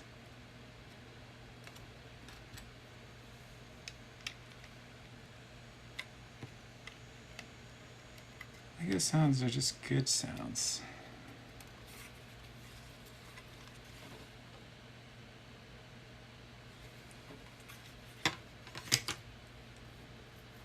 Okay, got a couple windows to put in.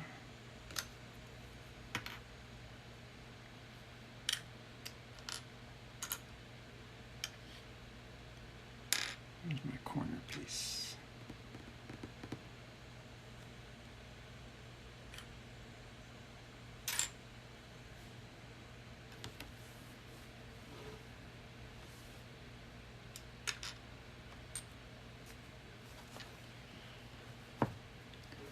Sure, it's right in front of me.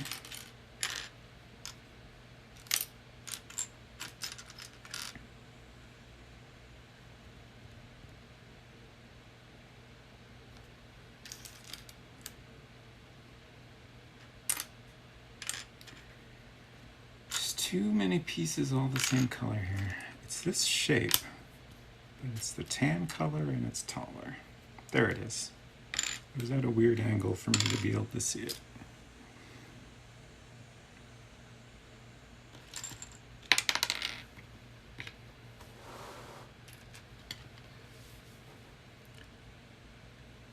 I bet you all can tell when I'm typing on my phone because I'm bad at it.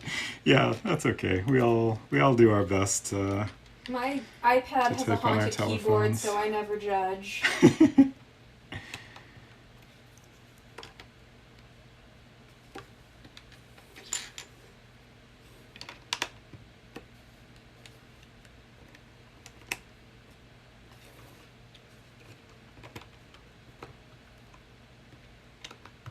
Okay.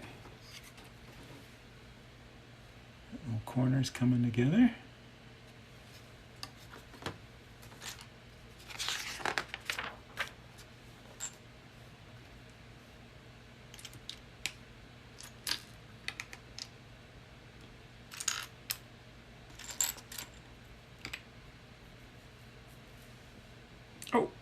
It's time for the crystals.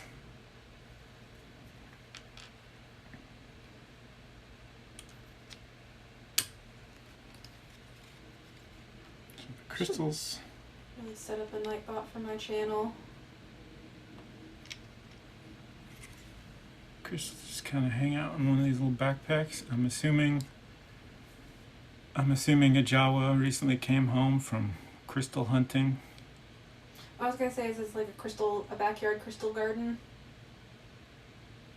I mean, this is a little bag inside the house, so I mean, you could grow things inside a bag. sure. I mean, who knows? You could be right. All kind of possibilities.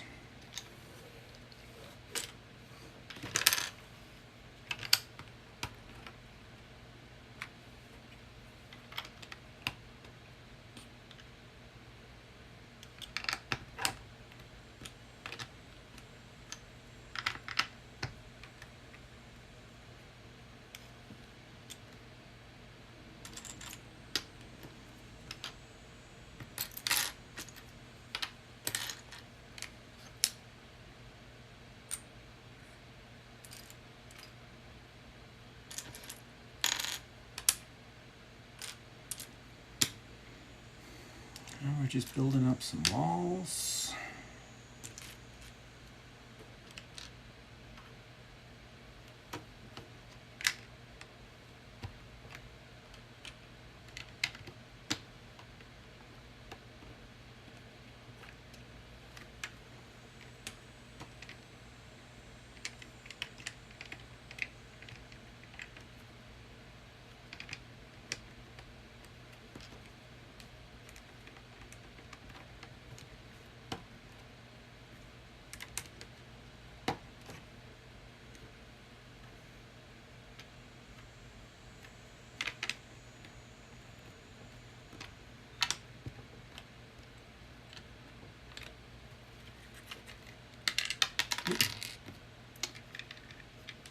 Nothing to hold in the crystals, unfortunately. It's probably not the last time they'll fall out. I like this. It's kind of hard to see, but there's just a tiny little window here.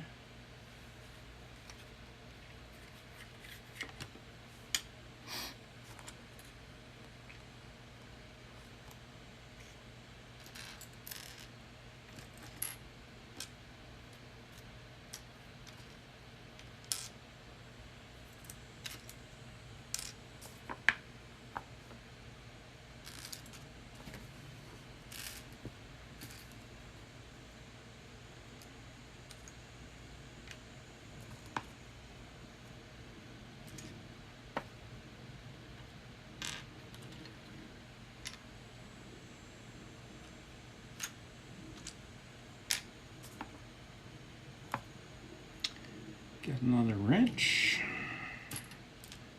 Or this one's more of a crowbar, actually. So we had a wrench piece that was similar to this. Crowbar goes in the bucket here.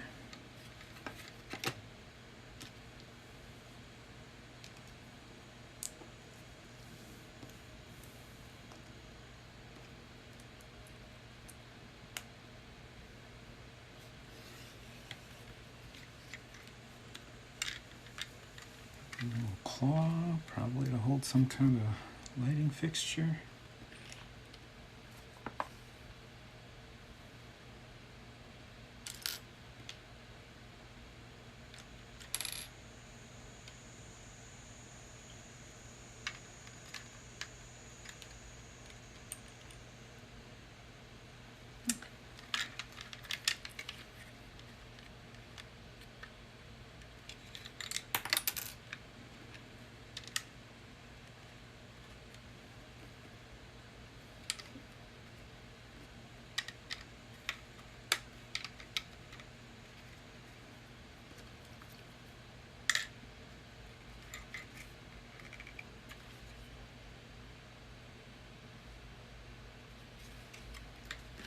Starting to come together.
putting things on in the wrong order. And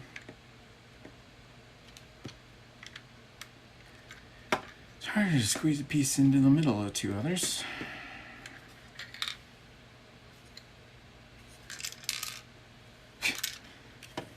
Crowbar is not staying put.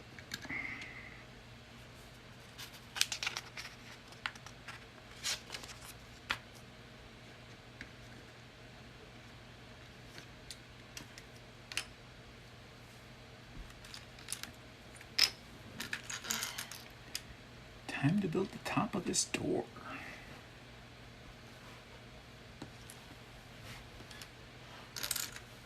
How you doing over there? Not very comfortable.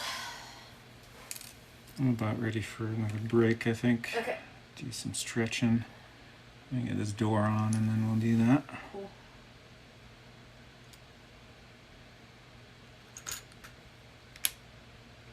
For some reason, whenever it's not Saturday and I'm not sitting on the floor, Mm-hmm.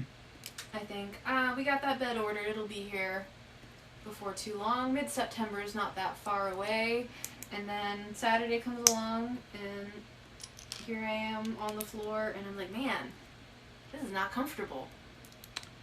Mid-September is both soon and Not soon a enough. million years from now. So anyway, I'm browsing Bed Bath & Beyond for a fold-up lounge chair. Ah, If I apply a coupon, it is suddenly not eligible for free shipping anymore. oh, rude, rude.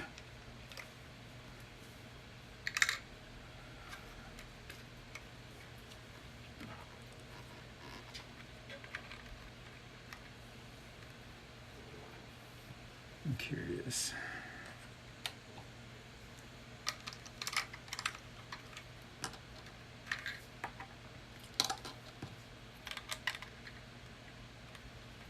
That's what I thought. This doorway is a little too short for a normal minifig to get through. So It's Jawa size. perfectly Jawa sized.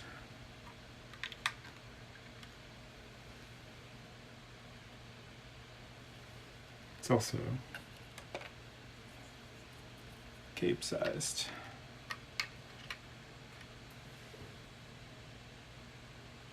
I kind of think the box actually shows her coming out of this door. Mm.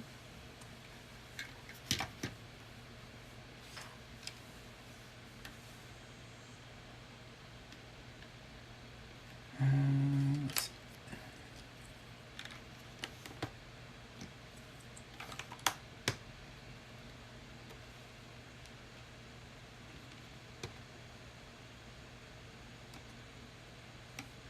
Where do these go?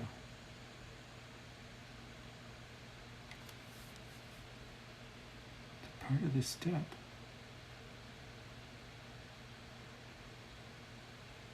Oh!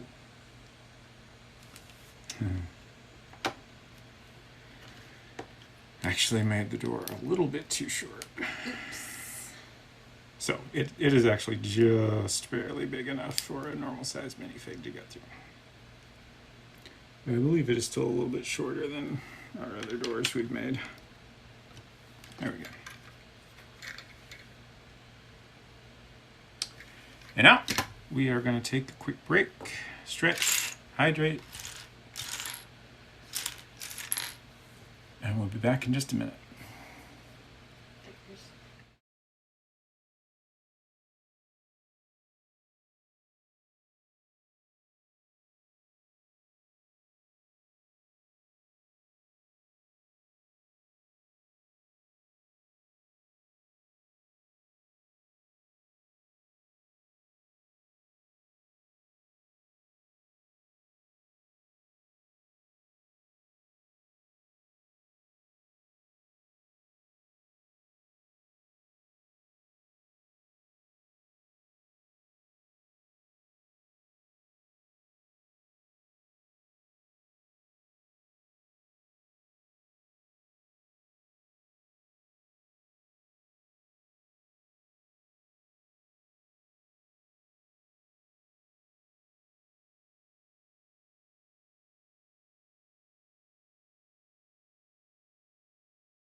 Okay.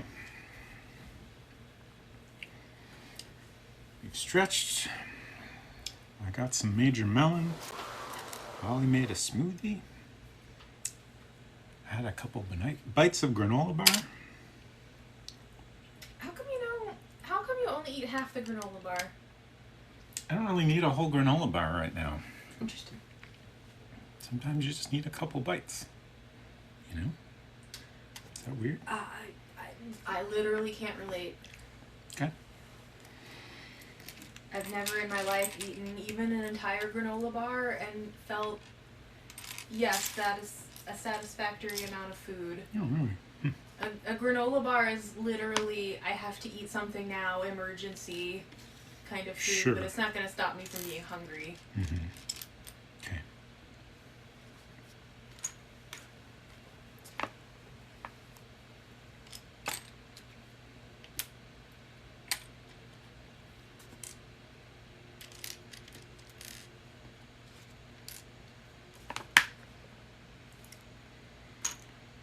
I can't believe it's almost 6 already. Mm-hmm. It's a good thing we don't have too much left to go. There's still all these pieces, and then I got 2 bags of 18, and then that's the last of it. So it's still a decent amount, but we're getting there.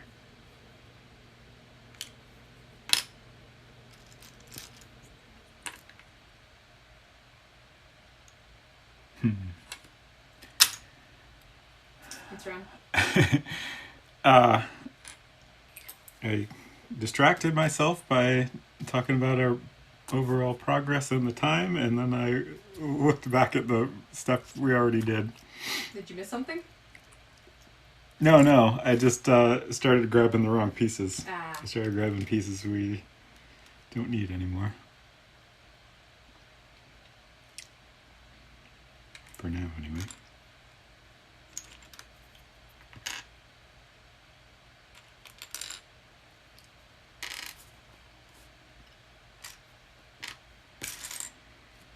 Okay, I think that's all of them.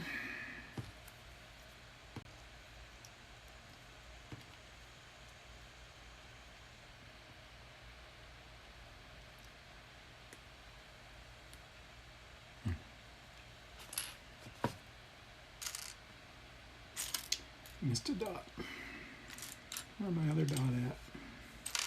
There it is.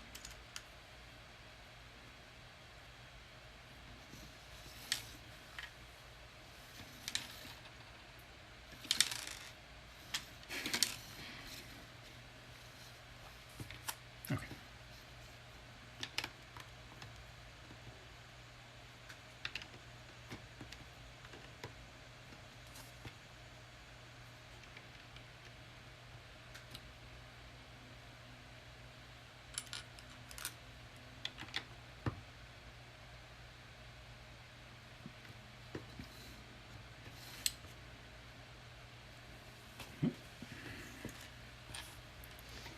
Inside, got a little pot that goes here.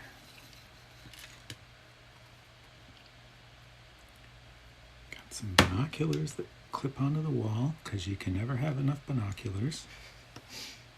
Important to always keep binoculars handy. You never know when you might need to look far into the distance. And we got a little clear mug.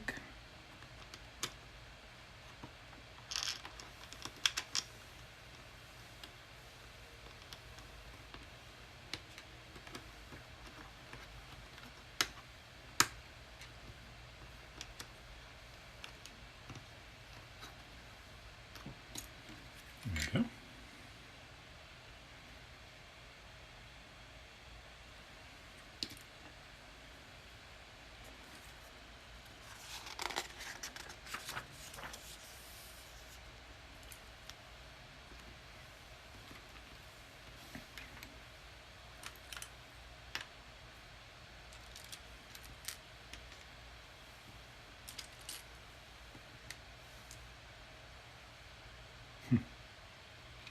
This piece is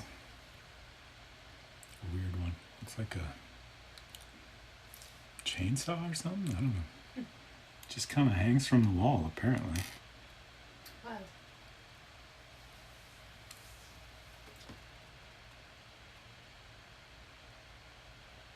Oh, okay. Huh. And then this piece I was showing earlier. We'll never find out what this is supposed to be because it just goes in one of the little baskets.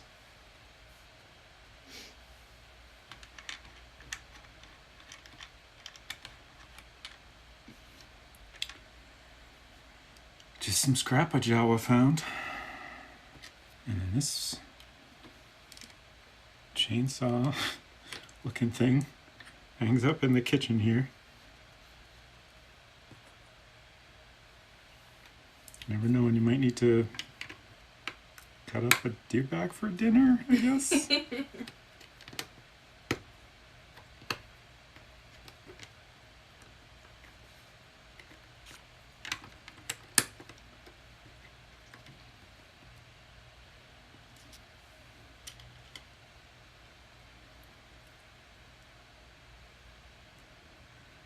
I got another lightsaber-based wall sconce. Or scone if you prefer. Not quite the same thing. This was the callback to a typo in a previous stream. I see.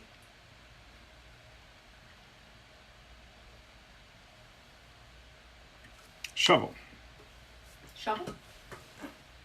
Lego stuck to my arm and then I dropped it. Mm. There's a shovel. Is that for viscera cleanup? I mean, probably. After you use that chainsaw, you're probably going to need to do some cleanup.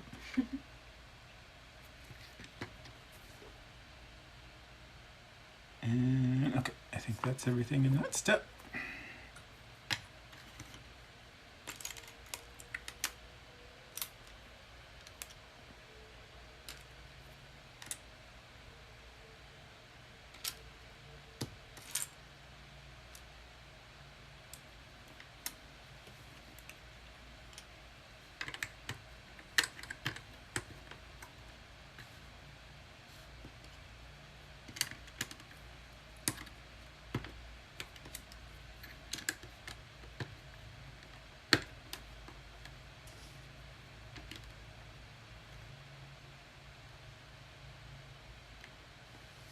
Let's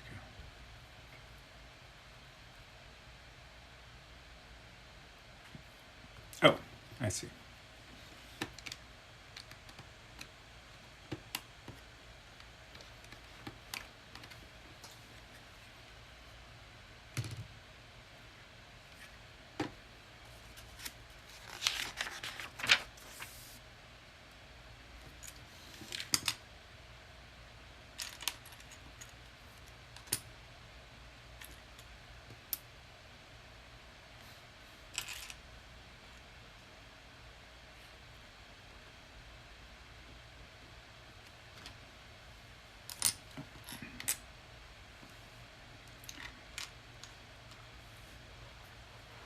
Apparently if a piece is like sticking up, it just becomes invisible to me.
geez.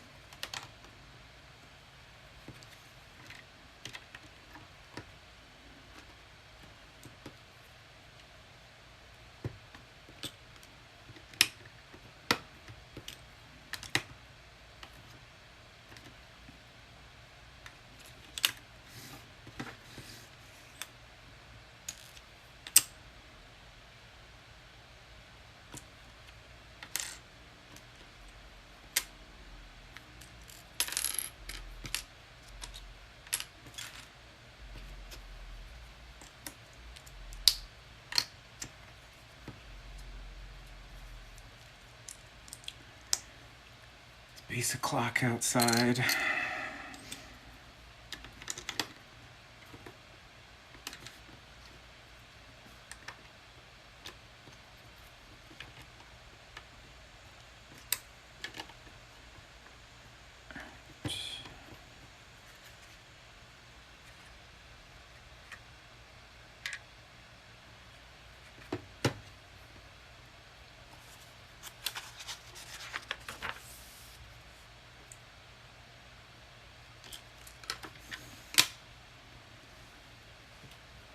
Time to build the roof.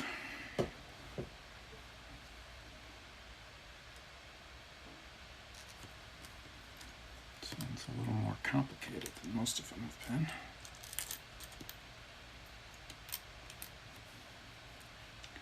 I guess it's got extra ventilation since it's on top of a kitchen.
Got a lot more dimension than most other roof pieces.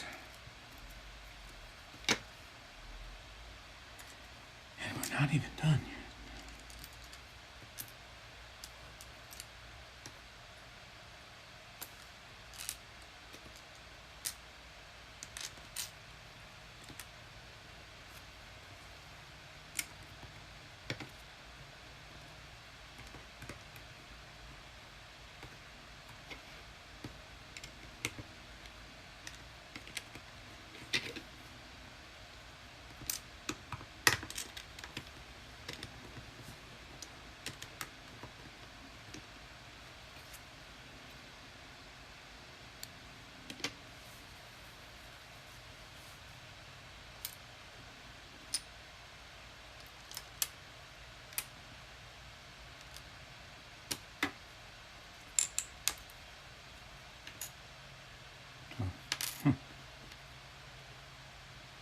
fascinating. What's that? This piece has some like ventilation printed on it. It's always interesting to me when some pieces have stuff printed on them, because it's like, well, why didn't you just do that instead of the stickers? Maybe it's something that they have Like- done printing on for other sets. Yeah, that could be, I Or suppose. like a more general purpose kind of printing. Like, this is definitely like, you know, if this was a sticker, it would have to be placed perfectly to get the same look. So I don't know if that's a factor. Like, if they do stickers for stuff where, you know, there's, it doesn't have to be quite as precise to get the desired outcome, or maybe the thing you said, who knows?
Missed this piece in the west.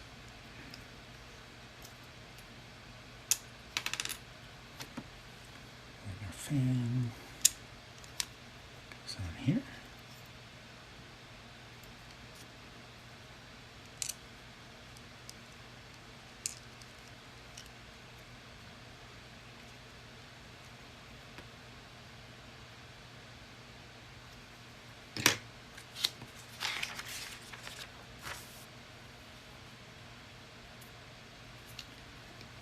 And that's a roof.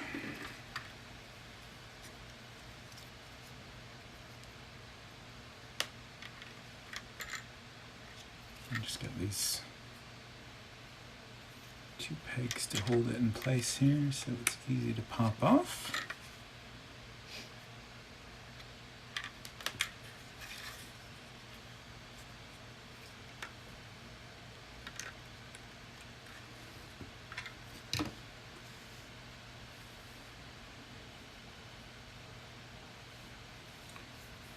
And I'm assuming this next part is the roof for the other side.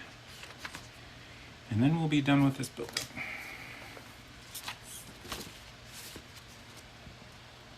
So the drawing here is the piece we're building right now.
What's wrong? Okay. Just trying to make sense of how this all goes together. I got it. So we're building 2 of these little doodads. And just kind of snap in here.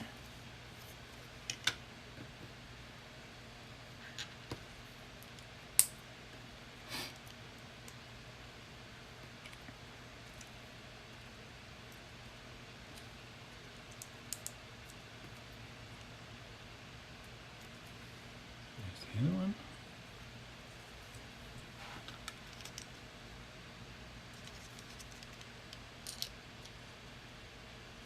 It's kind of interesting how these.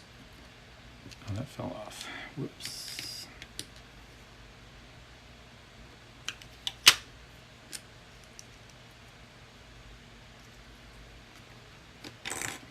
So I was saying it's kind of interesting how these pieces don't really go together. They just connect to the base and line up so that it all fits together and makes a big ring.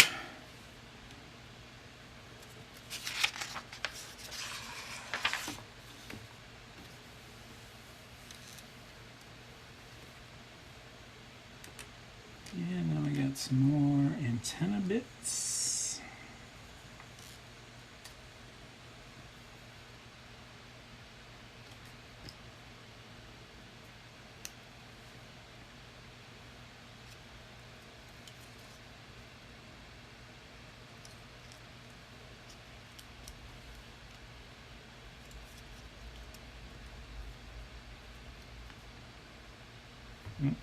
That on backwards.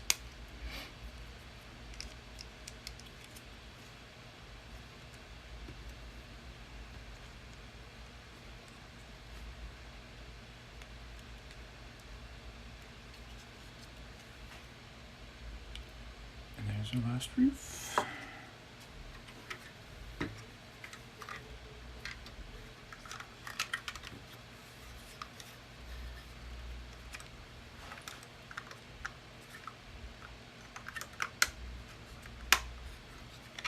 Neat.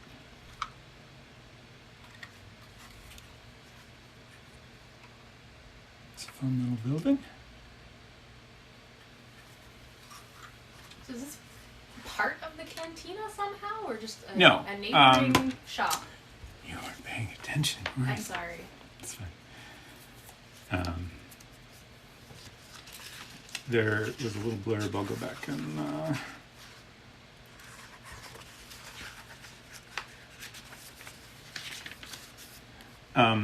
so there's this section on typical Tatooine buildings, and basically explains there's these 2 extra buildings in the Mos Eisley architecture style that you can combine them into a combination house and junk shop operated by the Jawa. You can attach them, connect them to the cantina if you want. I'm not sure if there's a specific like built-in way you can do that, or if it's just kind of up to your own creativity to join it all together if you want to do that. But they're just little bonus buildings.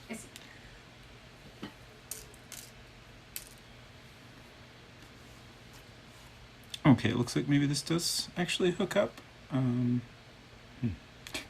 Can we do we have room for that? Okay, I see how it hooks up. So there's these 2 little pieces here, and then on this, oops.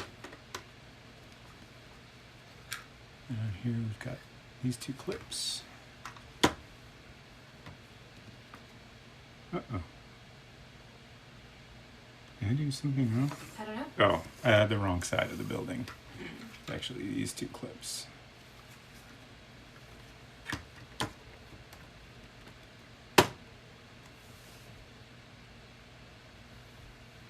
And now it's one way too big thing. I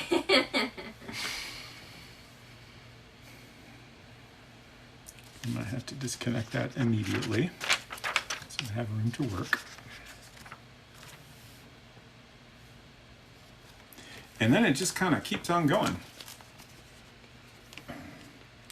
This is the final piece of building here, and it kind of connects onto those other clips on the other side. Sure. Right over here. And that's the final section 18. So we're going to pop this off. Swing this back around. And I'm just going to set this aside. First I want to show how these root pieces pop off again. So you can get your bag of crystals and your chainsaw, shovel.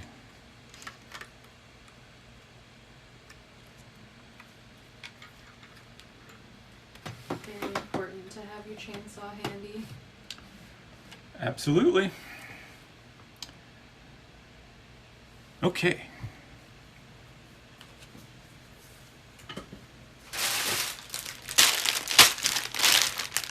Last two bags.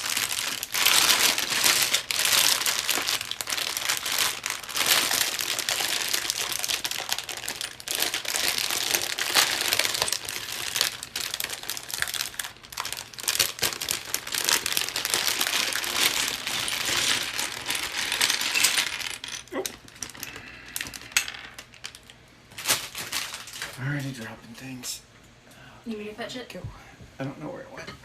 Oh, look. I see it. No. I can get it. Okay. Well, then I'll just do a stretch, I guess. Sure. Always good. Do a little child's pose down here. Retro says, "Hi, hey, we went to pick up food. I had stream open, but I didn't have audio, but I have returned for the last two packs because I can hear again. Woo, Legos."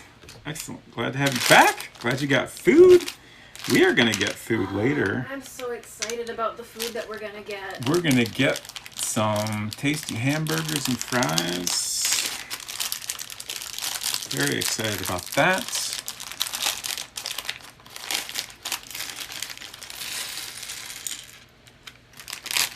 And not till we're done. Oh, shoot. Fruit marshmallows. Fruit marshmallows for science. That sounds good.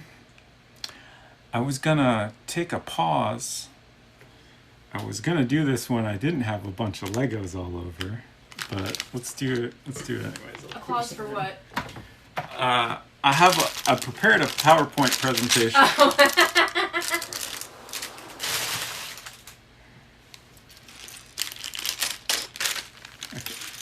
Oh, Scoot this all aside. like from the Asian market marshmallows, fruit marshmallows.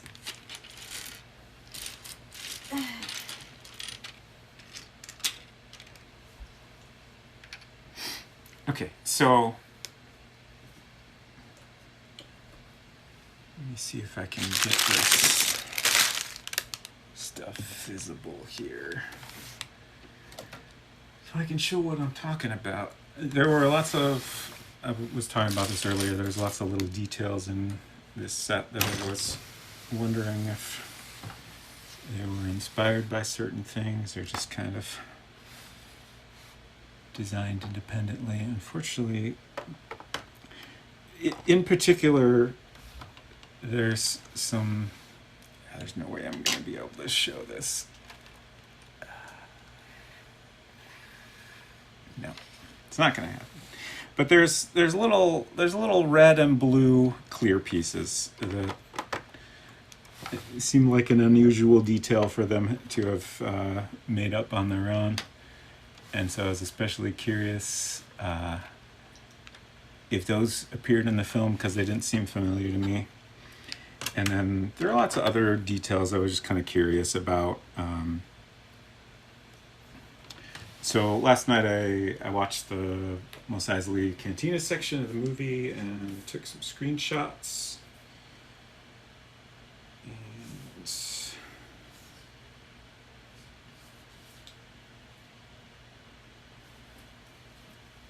And I'm just going to show them on my iPad because that seems easiest. So here's a shot of the outside of the cantina, and there's the land speeder that we built at the I'm beginning. disappointed that you didn't literally make a PowerPoint presentation. To be honest, I 100% was literally going to put together a little keynote. That's Apple's version of PowerPoint slideshow. But then I was like, oh shit, it's real late. I don't have time to do that. I've like literally never used Keynote in my life, so I don't have time to like learn that and put it together. I was thinking about even doing like little short clips instead of stills, just because sometimes you get a better look at stuff. So this building in the distance here is the actual cantina. I have a close-up shot of that later, but you can see we got Greta's rental space pod outside. This is the entrance to the cantina.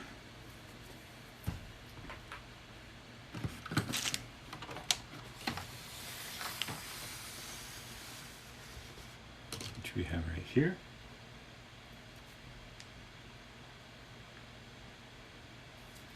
And then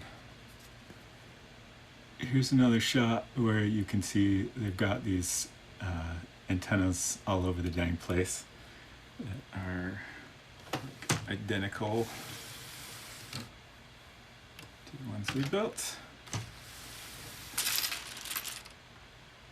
See that one? And there's this little space pod looking thing over here that almost looks like I feel like it's got the same symbol on the side that is on Greedo's space pod, but it almost looks like it almost looks like they took this and put it upside down and maybe modified it a little bit, just look like some other thing. I was gonna say maybe it's a different vehicle from the same rental company. Right. And then here's the close-up of the cantina right before they go inside. So you can see the dewback hanging out there, and I guess he's kind of in a pen. Like there's a little wall there. So, it's possible he's got a little feeding dish in there, but like I said, I'm a little bit skeptical they really take care of him. But then we got these little rings that are familiar detail from the set. And again, this is the entrance. We got Greta's space pod outside. Pretty faithful recreation.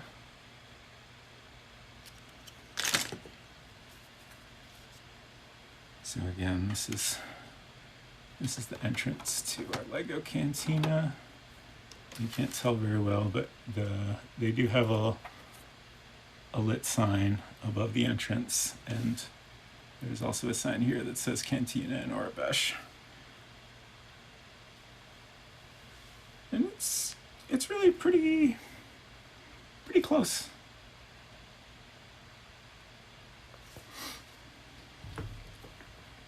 And this screenshot I took just because this guy he's the best. I'm a little sad they didn't put a minifig of him in here because he's a good one.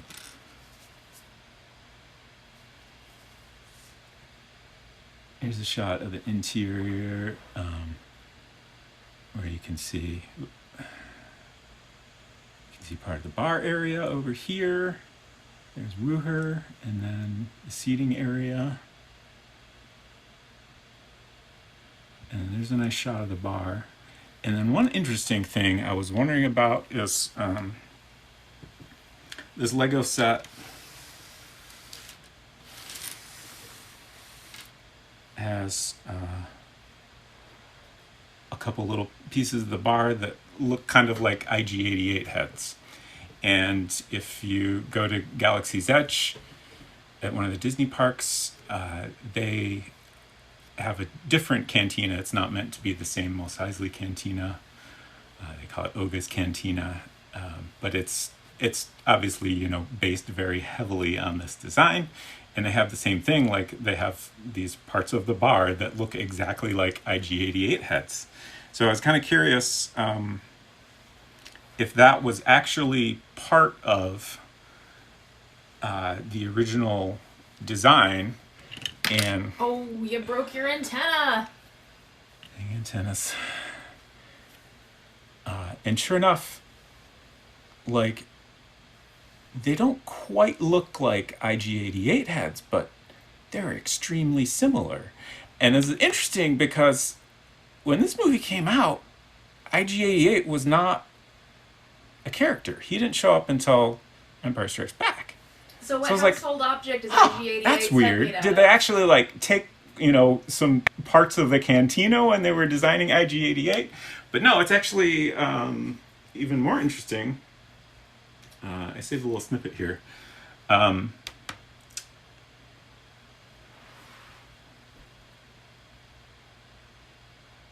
So IG-88 was created for The Empire Strikes Back by Bill Hargreaves and Steve Short of the props team and special effects department, whose design was a complete departure from concept artist Ralph McQuarrie's streamlined, if not elegant, version. IG-88's cylindrical head was originally a combustion chamber in a Rolls Royce Derwent jet engine, which was previously used as part of the distillery setup seen in Chalmun's spaceport cantina in the 1977 film Star Wars Episode 4: A New Hope. So I thought that was a fun little detail. So, like, basically, it started out as a real object that just happened to work well for a couple different things, and then later it, like, turned into this lore that, like, scrap robot parts were used to put together this distillery in the cantina.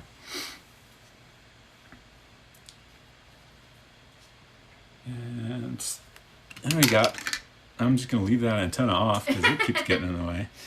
And we got these little red and blue lights that they're basically like between every seating section in the LEGO set.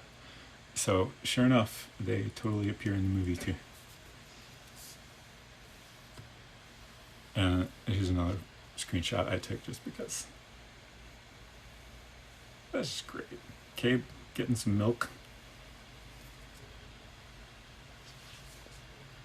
This is the inside entrance to the cantina, or the droid scanner. Again, I don't know if I can really show this off very well, but I'll make an effort.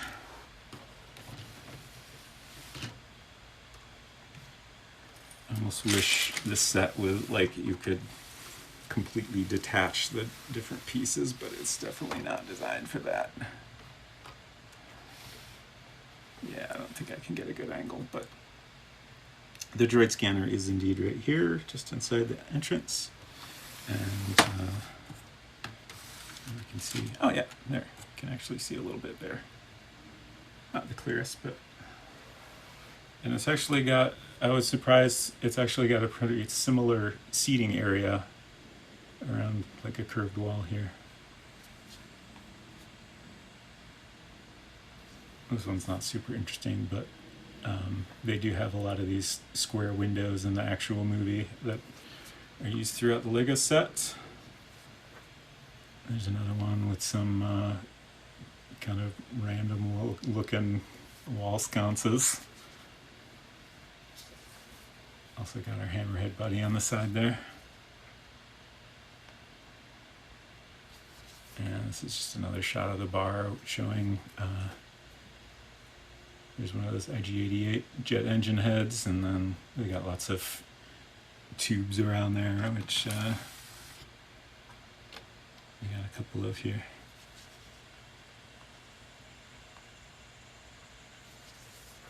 And I got one more shot where you can really see the IG-88 jet engine head there. There's also this other ball-shaped thing. It doesn't ever show up super clearly. And that's it. Thank you for watching my PowerPoint presentation. I hope you enjoyed it.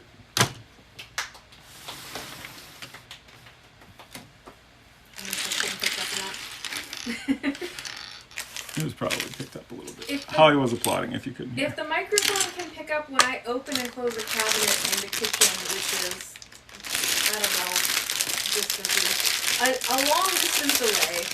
On the other side of the house. On the other side of the house. Then surely we softly clapping in the same room. We get picked up. Thank you, Retro. Glad you enjoyed it. So now let's build this final building.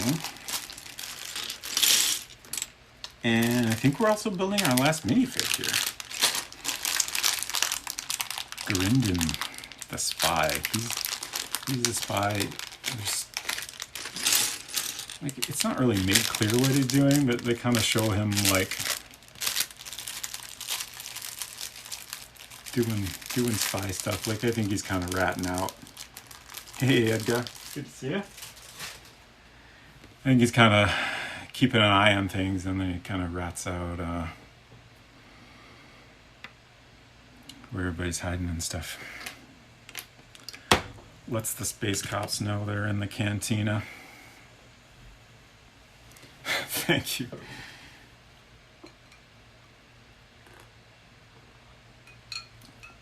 I'm glad I got a good grade on my PowerPoint.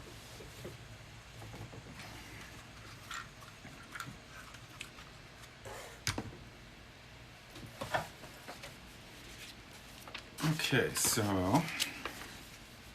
I think I showed this already, but here's the whole final structure that we're gonna start building this last piece of.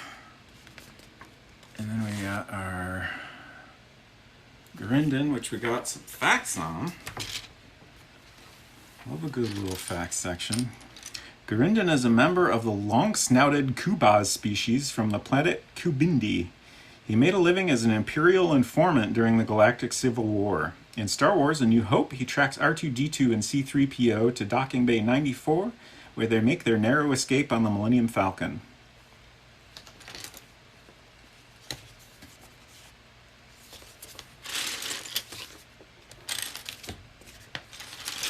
Excuse me while I try to make room for everything.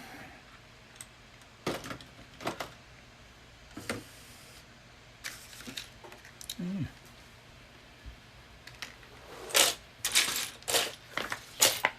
excited about the little awning on the Jawa shop that's coming up. We got a hood.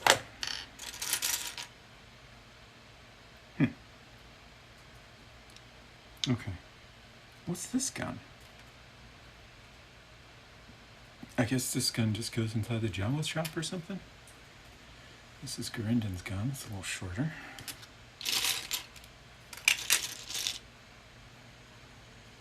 Got his pants.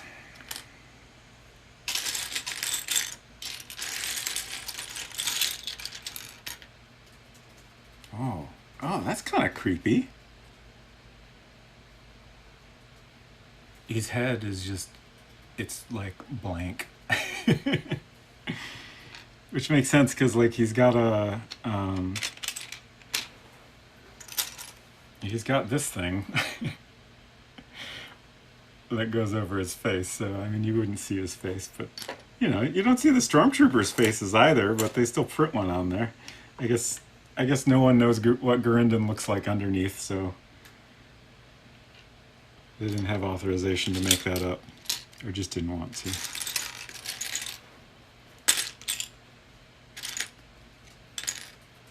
There's his torso.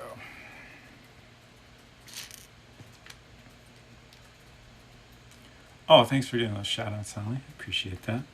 Y'all should definitely check out. Okay, Retro Zone. They will be streaming at 8:30. I always think it's 9, but now I finally remembered for once that it's 8:30 this evening. They're going to finish up building the Mandalorian, a model kit. And then tomorrow, Retro and Edgar are streaming Final Fantasy VII at 5 o'clock. These are Eastern times, by the way. And those streams are a lot of fun. It's Retro's first time playing Final Fantasy VII.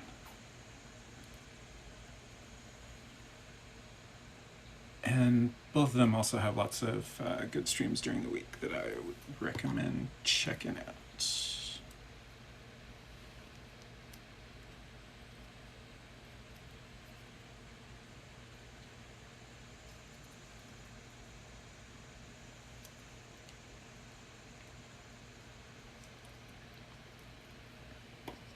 Oh, it used to be 9. Okay, that must be why. I'm always getting confused.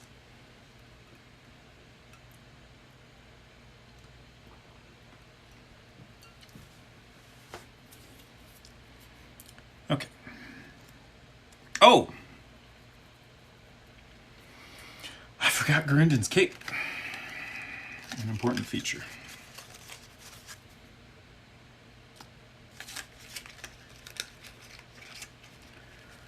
Our second to last fabric piece. Sorry, dude, gotta take your head off again.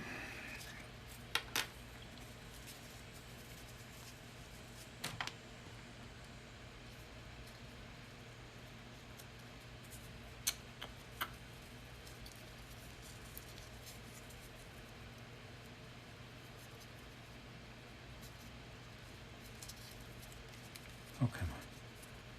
It's tricky to do when I'm trying to show what I'm doing. Okay.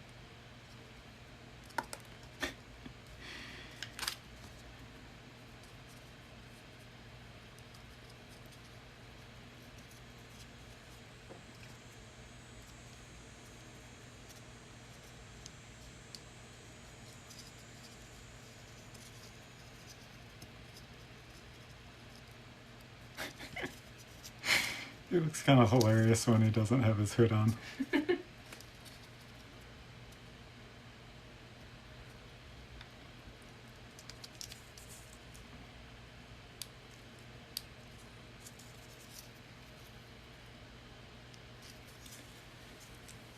When you're at the store, you almost got a can of Major Melon. Yeah, we got a, I don't know, 12 pack of cans Whatever we've the had for a normal while. size Been- pack in. Just been having 1 or 2 a week. Definitely not something I enjoy drinking often, but I usually just have Coke Zero if I want some kind of fizzy drink with caffeine in it. But the Major Melon's a nice way to switch that up a little when I want a different kind of fizzy drink. Hey, Bo, good to see ya. So here's this last little Jawa shop building we're making.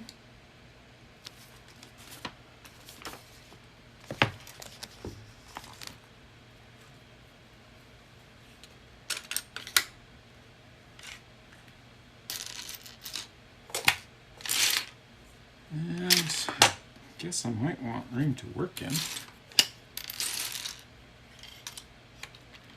That reminds me of when they did the Prince of Persia Legos. I kind of remember those.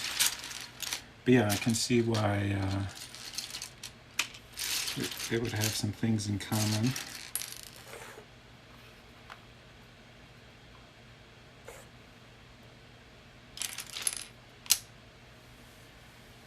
Were those... I'm guessing they were like a tie-in with the movie?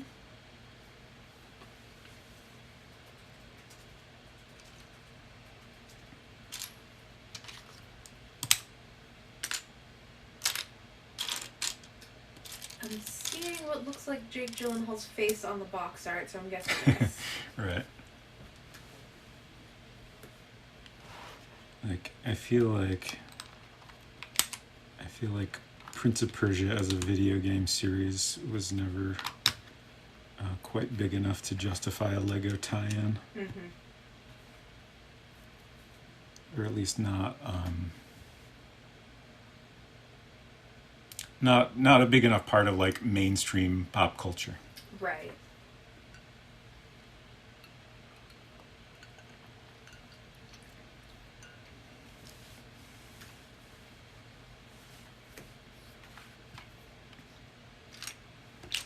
I never saw that movie. Did you ever see that, Holly? We saw it together. We did? Yes. Oh, We went to the movie theater to watch it together.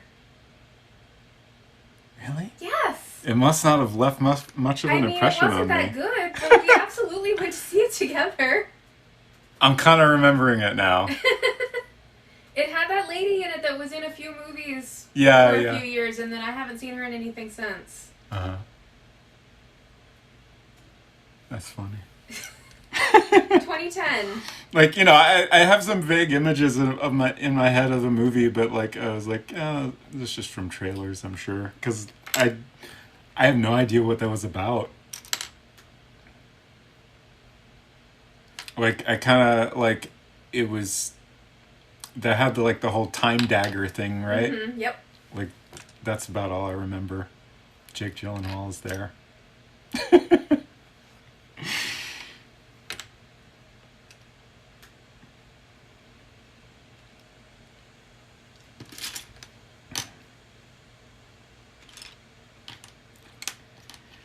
My memory is a mess. I don't understand how it decides what to remember.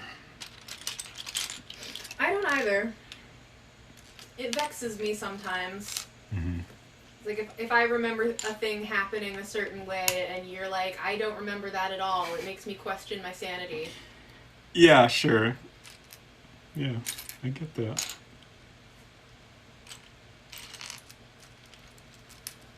Like I have lots of things from my childhood that I feel like I actually only remember because I've looked at pictures of them. Like Mm-hmm. I feel like my memory is very visual. So definitely like if I looked at pictures of something from my childhood, that's way easier to remember. I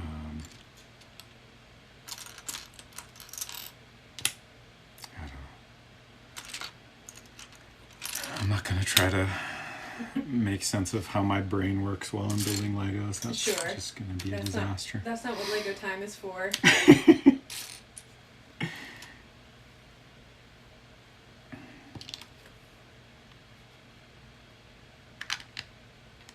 Speaking of movies we absolutely went to see together and you maybe don't remember that well. Uh-huh. I heard they're maybe gonna make another Tomb Raider movie Oh, okay. with Alicia Vikander. Yeah, I remember that. I liked that one. That was pretty good. Yeah, I enjoyed it.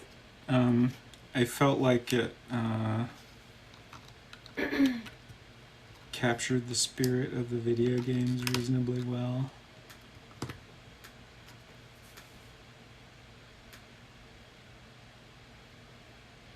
I think I only got the Prince of Persia Lego because of the camels. That does sound like a nice feature. I'm Some pretty Lego sure camels. I only got the castle set, like the medieval castle set when I was a kid because I wanted the horses. That makes sense.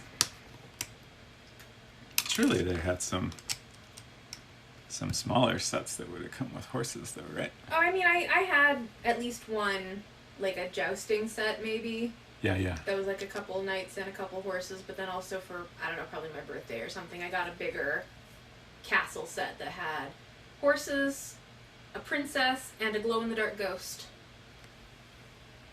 And there's like a trap door into the dungeon. That sounds pretty cool. It was pretty cool. Played with it a lot. I'm trying to remember. My niece and nephew visited recently, and they were playing with some of our childhood Legos over at my parents' house. And my niece was building a pen for some horses, but I feel like the horses were not Lego horses, right? No, they were Lego horses. Okay. There were, well, she had some of her own plastic animals. Mm-hmm. So I think there were a couple of the Lego horses, and then she had a couple of her own Right. more realistic plastic horses. Okay.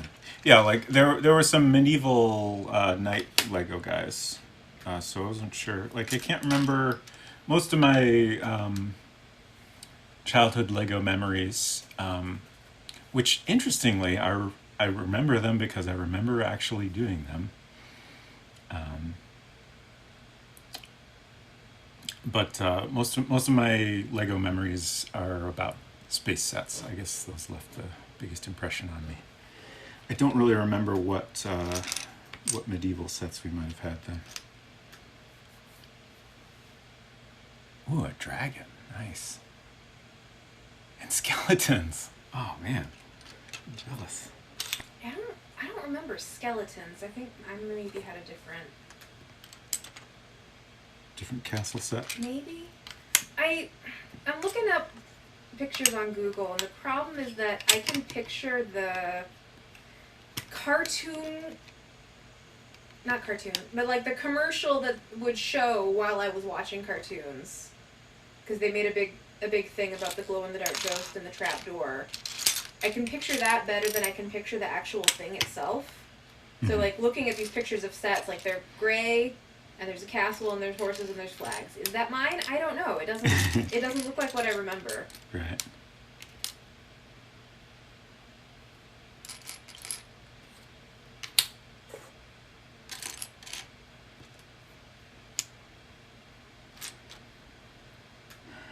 I can't believe I'm almost done with this set.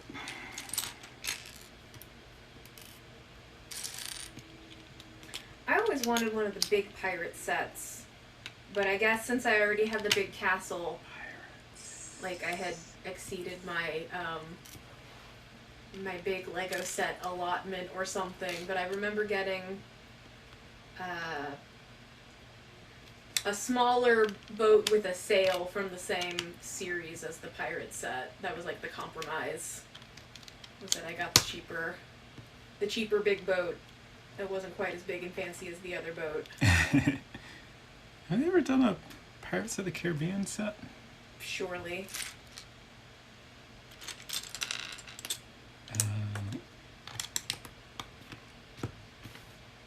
King's Mountain Fortress. Whose Mountain Fortress? King's Mountain King's. Fortress. Okay. That Sounds pretty cool. is possibly... I'm on Brickopedia now. Wikipedia. I was waiting for a big picture to load in, but surprise, that's an ad. Oh, tricked. Yeah. So we got a glow-in-the-dark ghost, we got a princess, we got some horses, Nice. and this, like, kind of raised-up mountain base thingy. That kind of looks like what I remember. And peruse these pictures.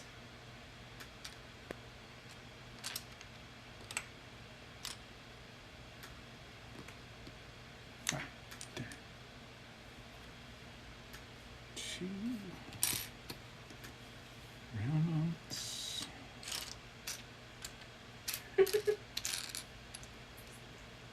Princess with her drawn-on waist and neckline to suggest boobs without actually depicting boobs. Kind of hilarious. Right. Western Town. Indiana Jones style Egyptian set. That does sound pretty cool.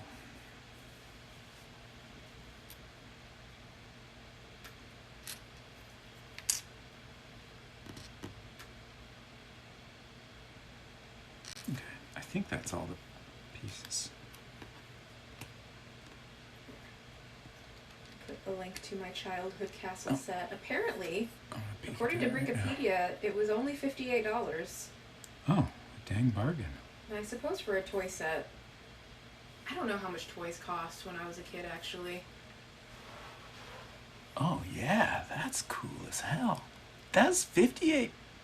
I mean, I guess inflation. Yeah, I mean, I don't know where Brickopedia gets their information from. That's great.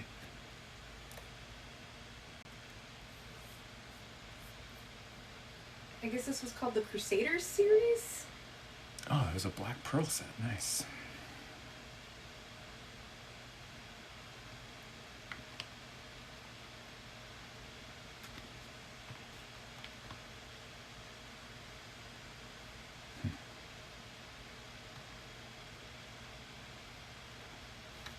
Man, the experience of looking at Fandom Wiki on a computer is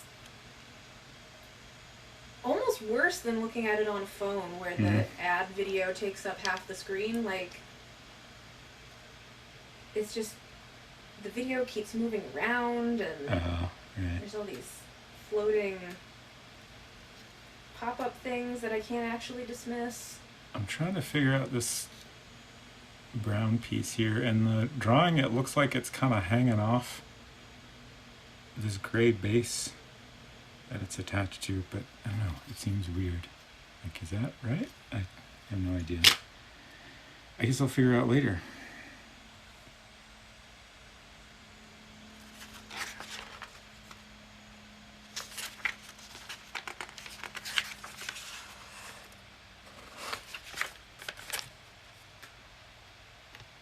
That doesn't seem right to me.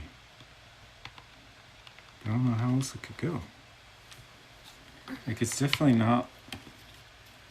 Like, this is the obvious way to attach it, but that's definitely not what it's showing in the drawing. Very odd.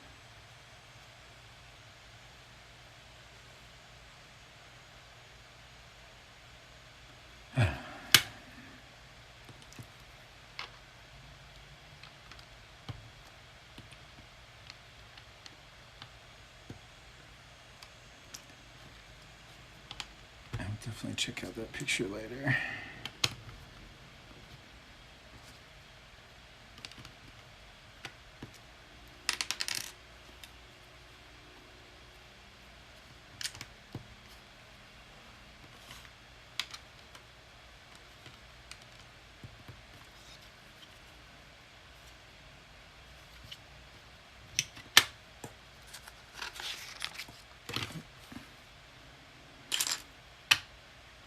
Got another bin. What will go in this bin? We have a wrench here. Another Seems bin like for a good bones? candidate. Bones? No, not bones. Binoculars? It's maybe a possibility. I'm not sure we have any more binoculars. Surprisingly. Oh no, we do. There's two. So many binoculars. I want to know. I don't know how many binoculars are in this set. I feel like there's got to be at least 10. Possibly more.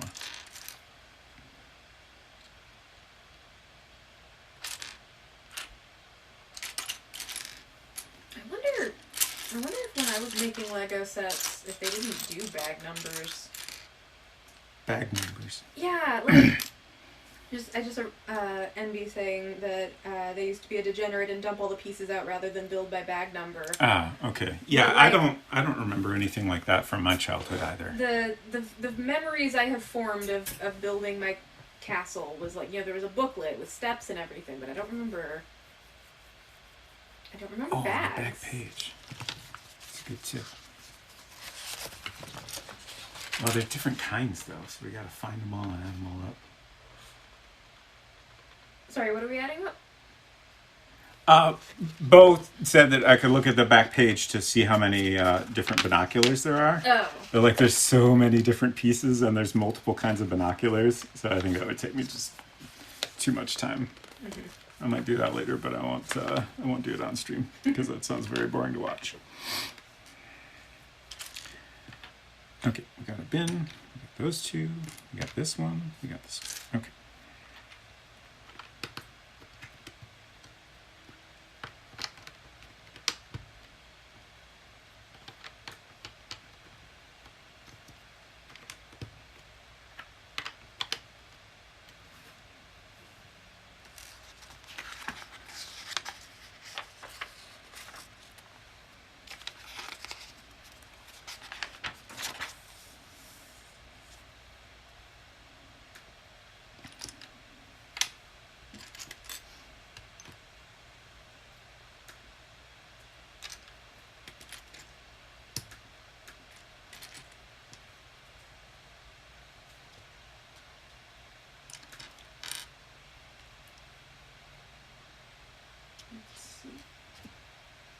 Okay. Oh, what? Huh. The castle that Bo had came out in 2007, so I would have been far out of my Lego stage at that point. These binoculars, I mean, they look like binoculars. But they've got a little hole so you can attach them to a peg. Which is interesting.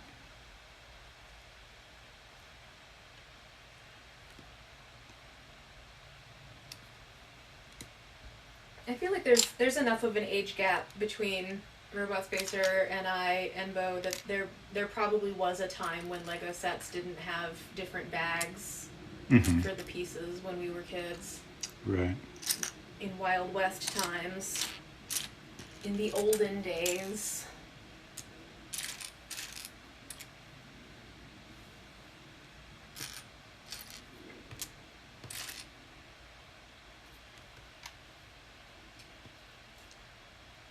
But I also, like, I built my sets and then I left them built.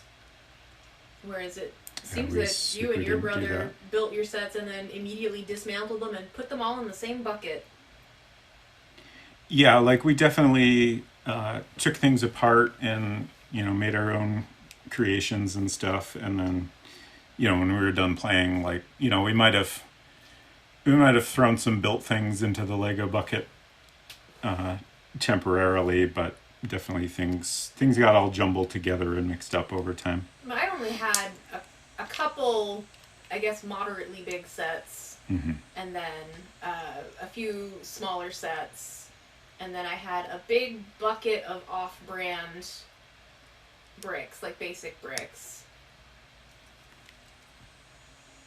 They were Tyco brand or something like that. And I would always try to build a house, but I would always run out of bricks, like, before I even got 3/4 of a wall. Because I guess I was trying to make my houses way too big.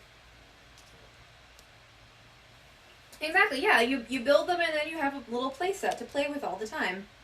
And make the ghost, you know, do weird ghost shit. I don't even remember what I did. Probably a lot of horse adventures. Although the ghost couldn't ride the horses because of the way the ghost part of it worked. It was just like a plastic... It was like literally a plastic traditional ghost sheet over a standard body. Okay. And the way the horses worked was, you know, it had just enough room for standard legs. And I think you had to give the princess different legs so she could also ride a horse. Ah, sure.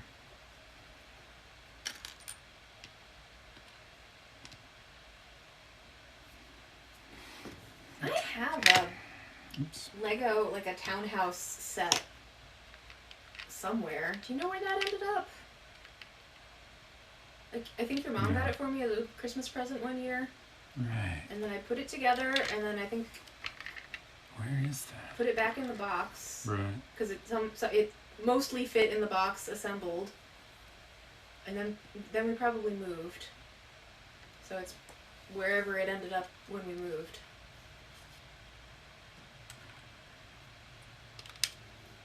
Yeah, I really don't remember where that is right now.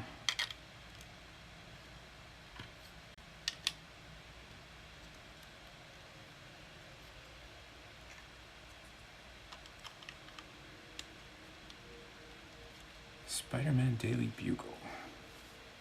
Sounds fun.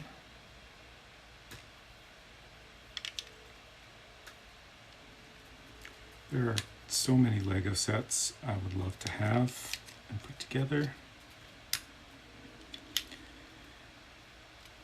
For a long time I was just like, nah, I shouldn't do that. Like, I don't have anywhere to put it. And then I finally gave in and bought this one. And it might have been a mistake. Because I just bought another one that just arrived today. We just gotta get the basement, actually finish the basement. And then we just can have an entire basement full of Legos. Sure. If that's what it takes to get the basement finished.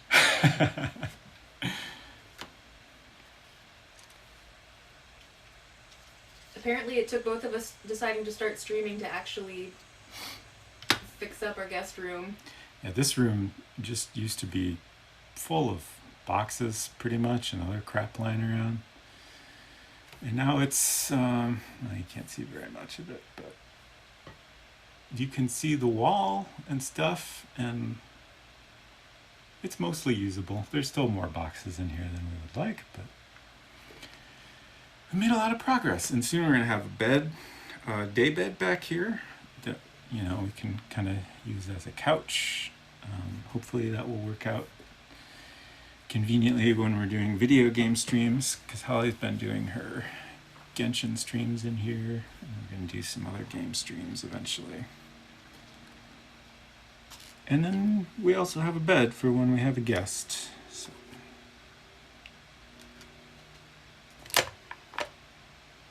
So far we've only had one guest ever, and it was my mom, and she slept on the floor.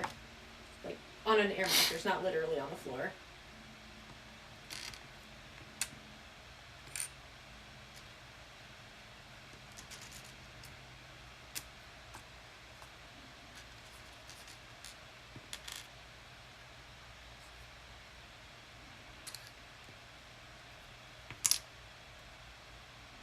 I'm curious if it will ever make sense why there's like binoculars attached to the wall. I kind of feel like it probably won't ever make sense. I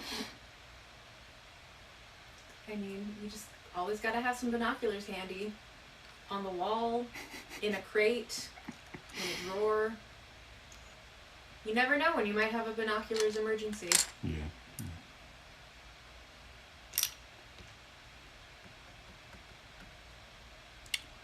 Trying to find a real tall piece, and I don't see it. It's like the same basic size as this, which there's a lot of these, but it's a vertical piece, so the peg's on the top. Oh, here it is.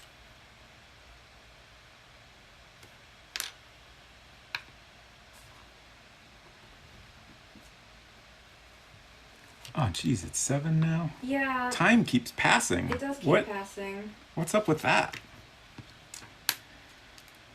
I feel like I'm going too slow here. How is the burger place open? Like, I know it's not a problem yet, but I don't know how late the burger place you is want open. to be aware. But I feel like it's at least open till 9. I mean, it's a weekend, so. Sure.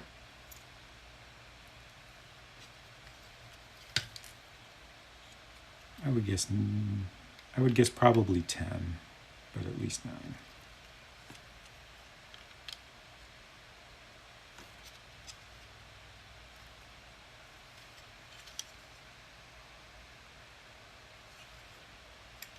Okay, 10. Okay. So, if it got anywhere close to that late and we hadn't had dinner yet, I would probably turn into a horrible monster. Yeah, if I'm not done with this by 10, I'm just going to give up. I won't ever finish it. That's not true, but I'll definitely be done by then. I've been promised burgers, and I shall have them. So, this bin's got a wrench. It's definitely going to fall out at some point, several times.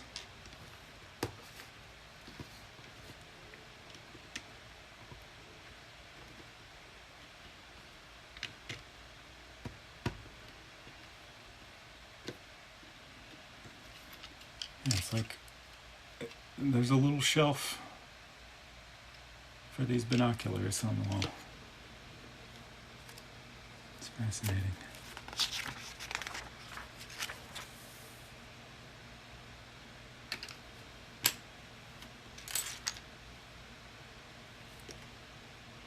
Where? I'm like, we're almost done with this little thing. Oh. Okay. I see. This little Jawa shop is actually in 2 halves, so this is 1 half, and then most of these pieces are going to be for the other half. I was just confused why there were so many more pieces here when we're practically done with this section. But it all makes sense. And it kind of swings open, so you can get everything inside, and that's what this little hinge part's for. So this is a little Jawa shop window where you can step up to the counter from outside and And soon we're gonna put an awning up there.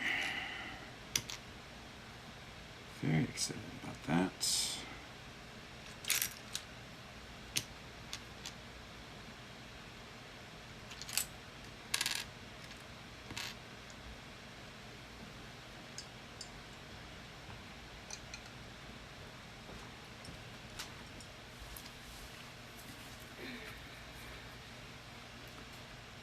On one hand, I feel like I could use a little break. On the other hand, I'm like, gotta get these Legos done, man. They're not gonna build themselves. You should at least stand up and stretch a little. Yeah, I think I'll take a quick break when I have finished this half of the Jawa shop. Okay. You were away while I was discovering and then explaining that this Jawa shop is actually in two halves that swing open. Oh, okay.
That piece. That's not it.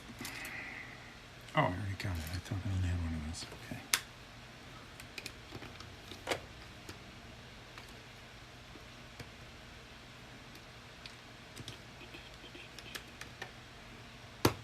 That's what I was forgetting.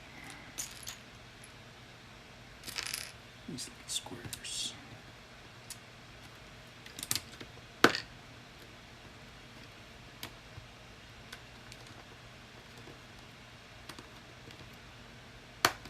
Oh, this is fun. So now we've got these little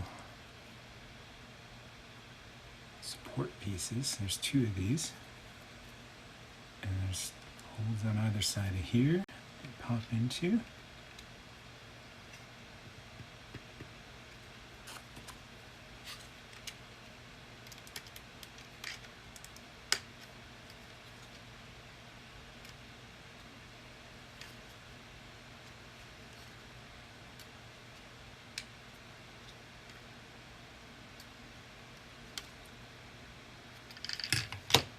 Then, got our last fabric piece.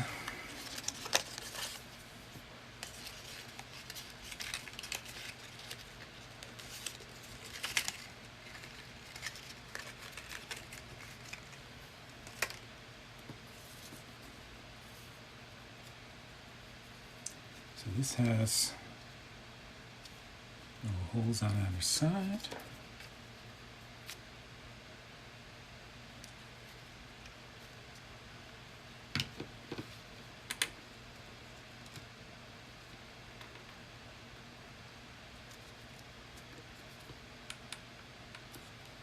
And you got yourself a cute little awning. I love it. It makes me think that, like, the Jawas are running a little snow cone stand or something. Snow cones. Ah, I want to get a snow cone from a Jawa. Oh yes.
the wrong piece. It's not long enough.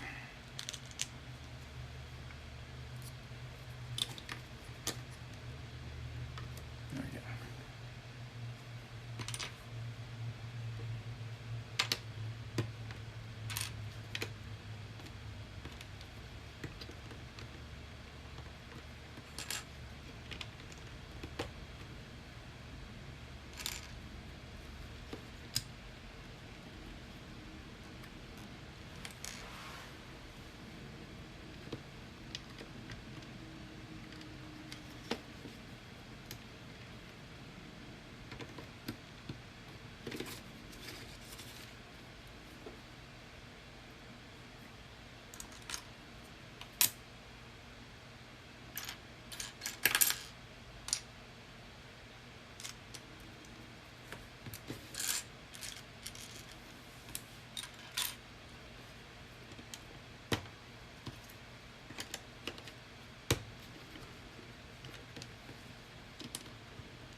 Building up this roof here. It's an interesting little opening.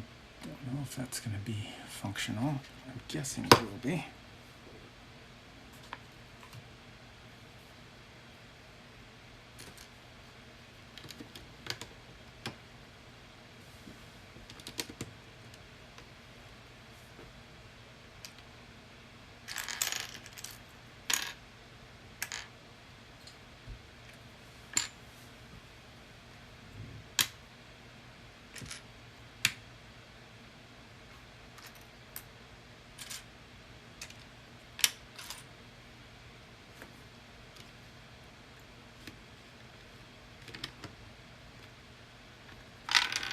Oops.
Where's that other piece?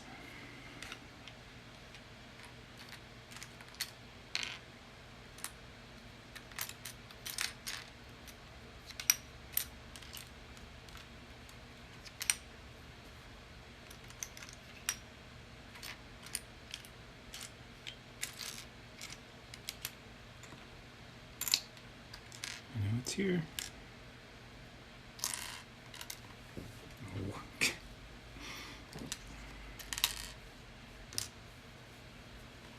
I hope it's here anyway. There it is.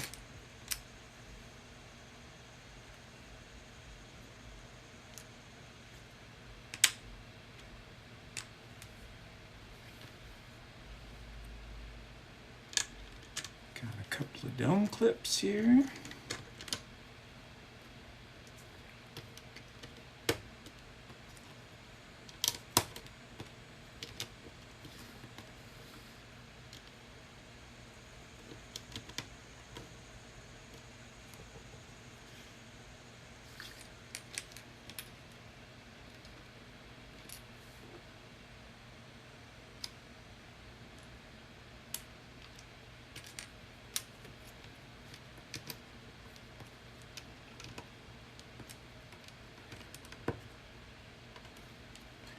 Okay, that's that half complete. This little seat does not want to stay put.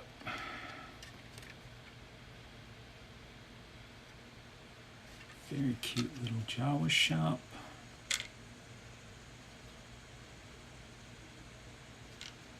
Got a little drink cup there so we can keep hydrated.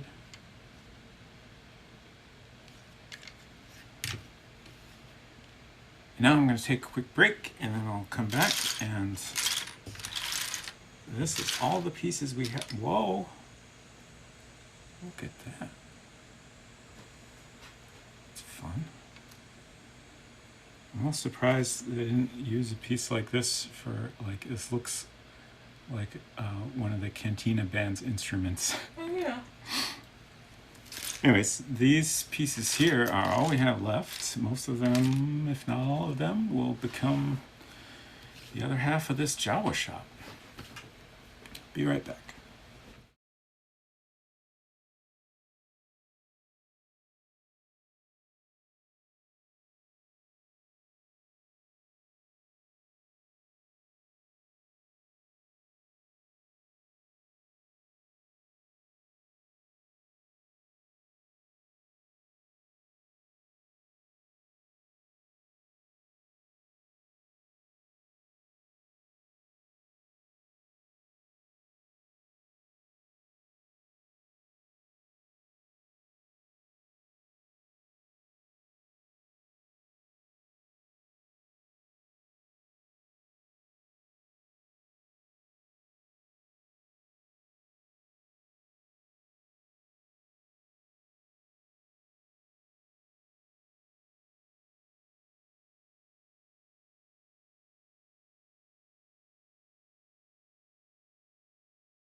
wife has abandoned me to sit on a comfortable couch, which is completely understandable. She'll be in chat though, I think.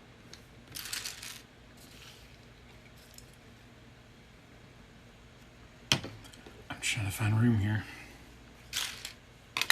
That's not good. I'm just going to set that over there.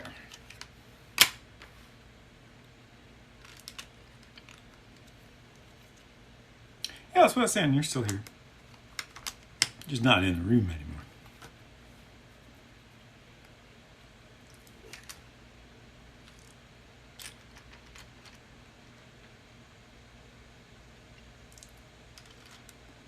No longer joining me in the solidarity of discomfort.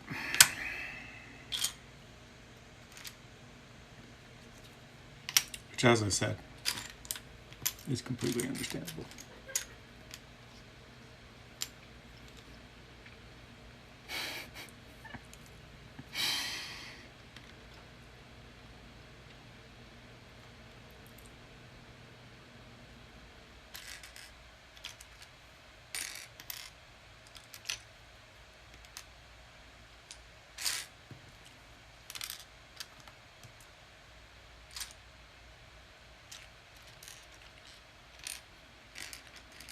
I like this little ladder piece. Not sure where that goes.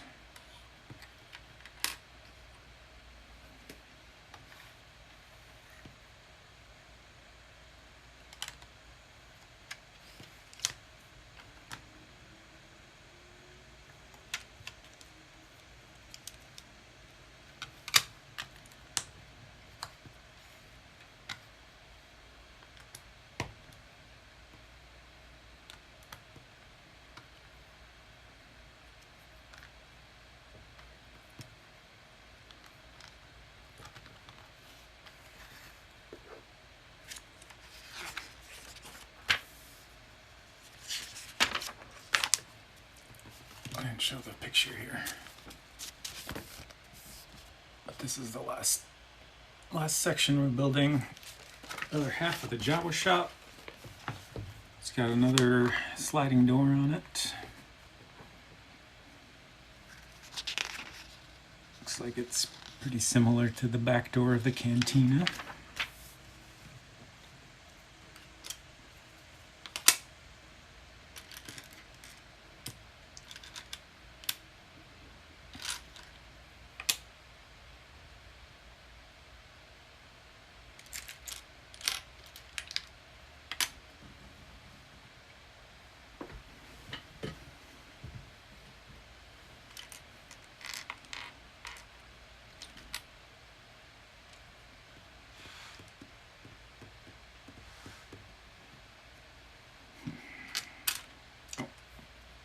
There it is.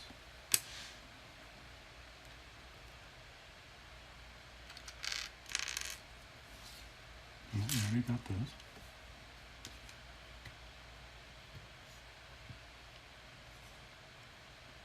Okay.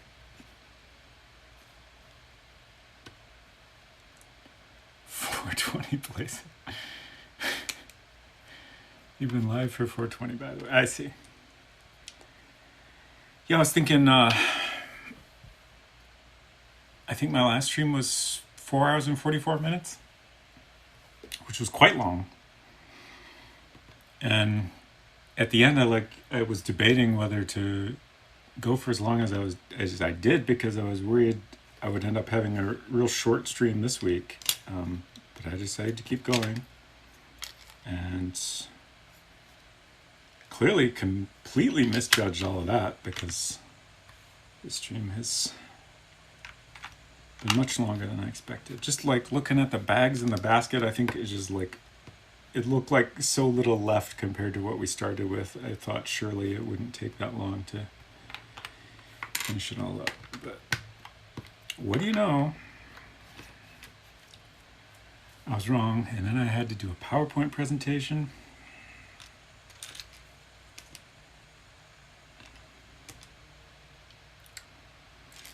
All adds up. And I am notoriously terrible at judging the amount of time it will take for literally anything.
Just building things up here.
Some clips on either side of this wall.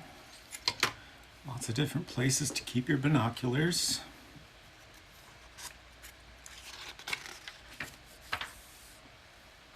Or broom, I guess, if that's what you really want.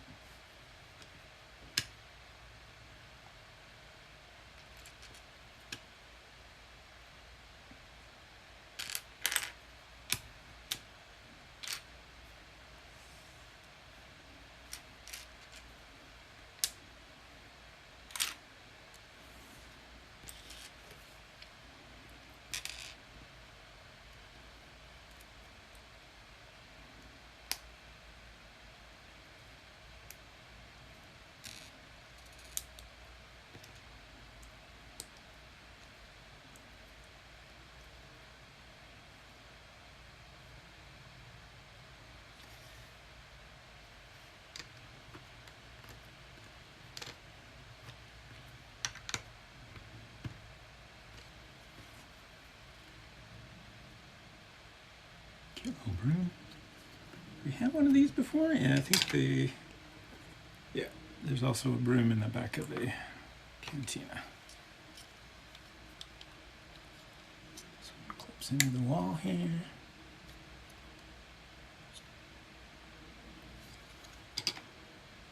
So the Jawas can clean up any spilled snow cones.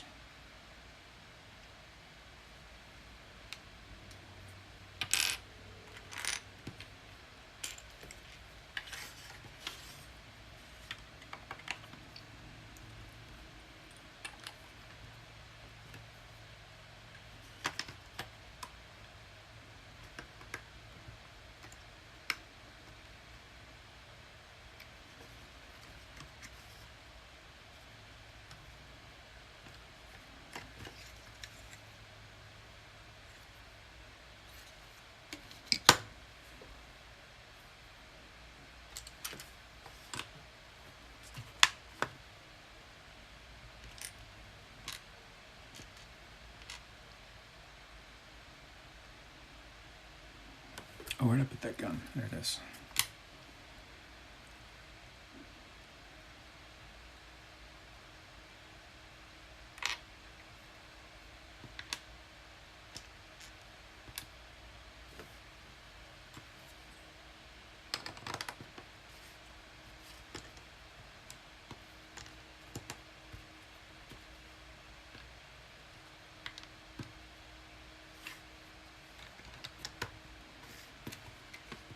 This gun snaps into this clip here.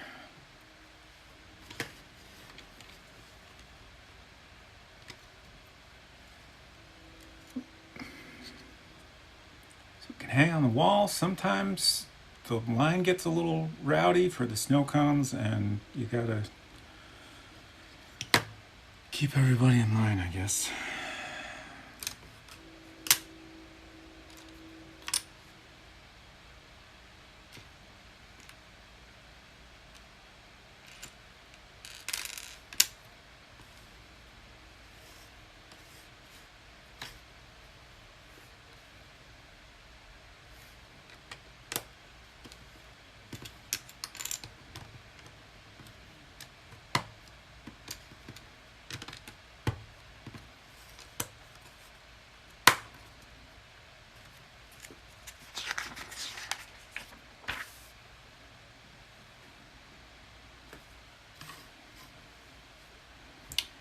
And now it's door time.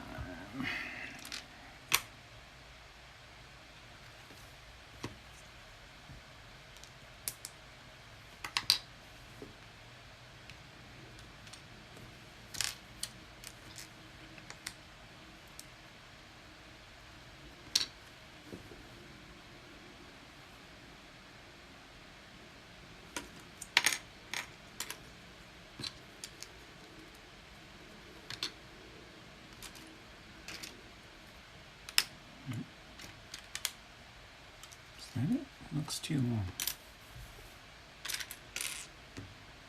Maybe that's right.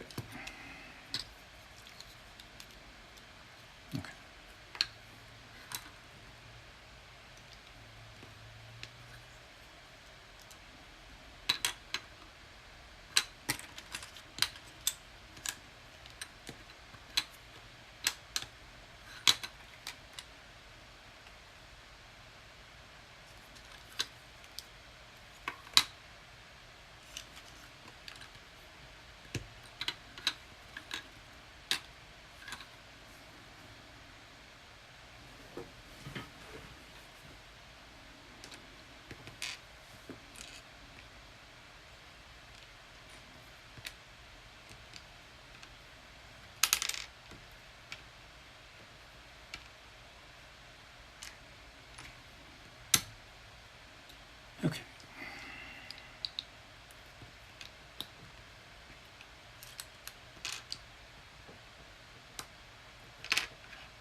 It's your door frame. Oh, heck.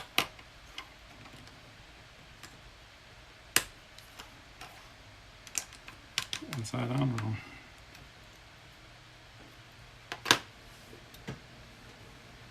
Okay.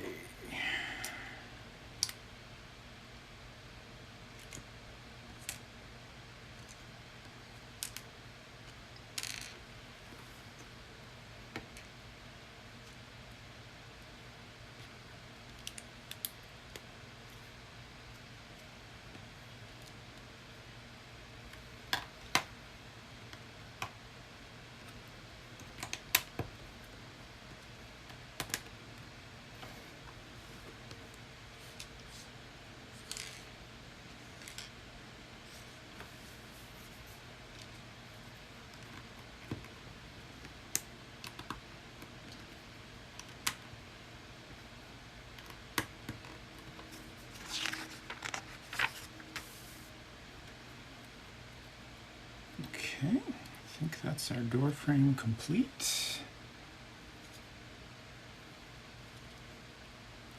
Like our other two cantina doors, got a little channel on either side. The door slides up and down in.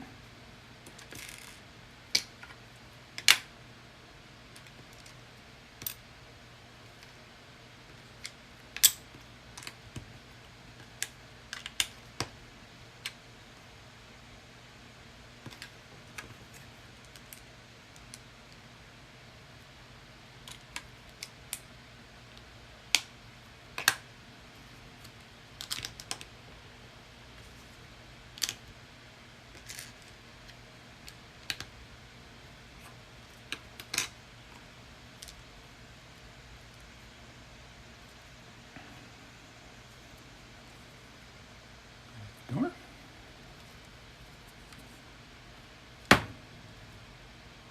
And slides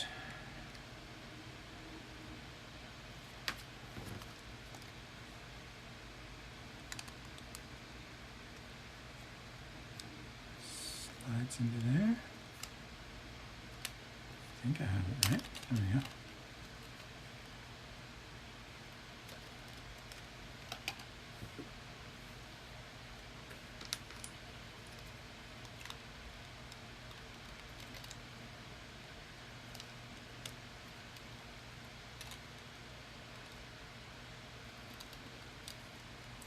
There's a little stopper here that this bumps into to keep it from coming all the way out.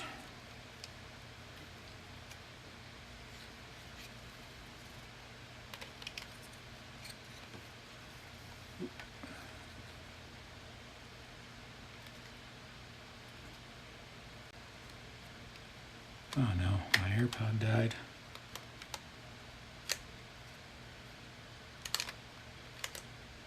There we go. It's okay, it's mostly just so I can hear alerts.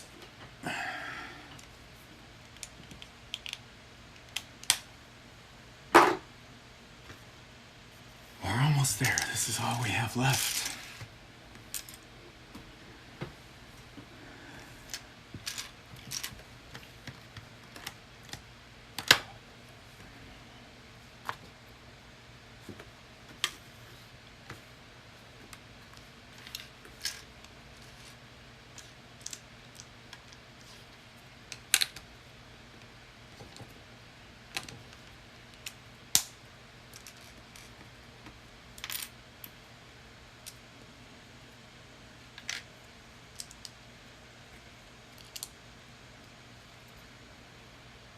Roof piece.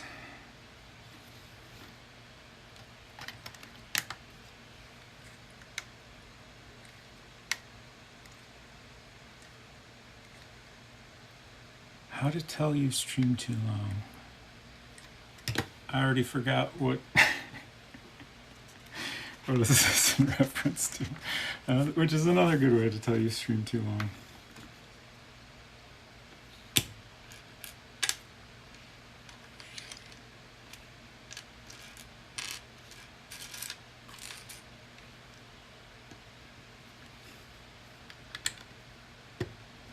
Oh, the AirPod dying.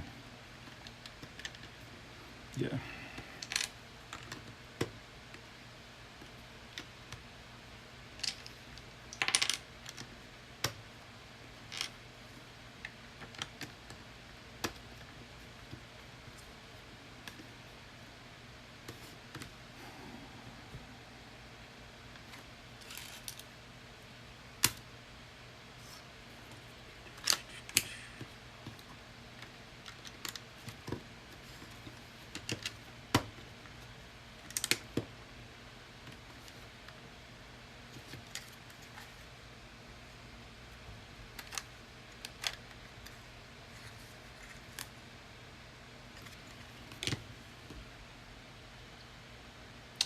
And now it's time to connect these together. Okay.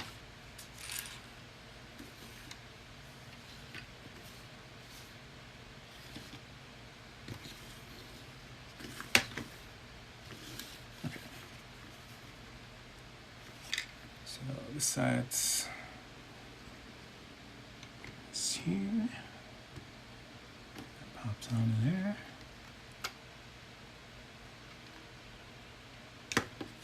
Very nice.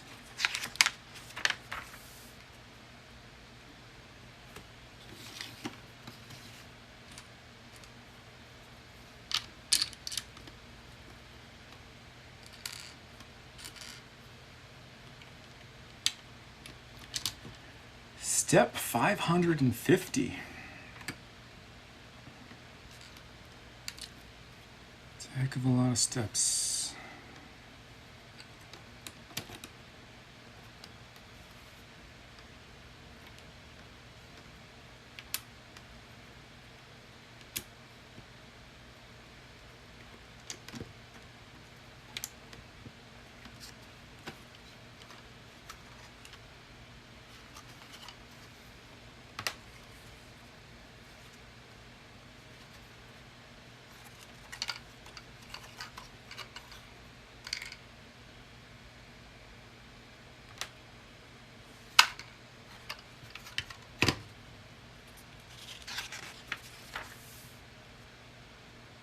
Oh, okay.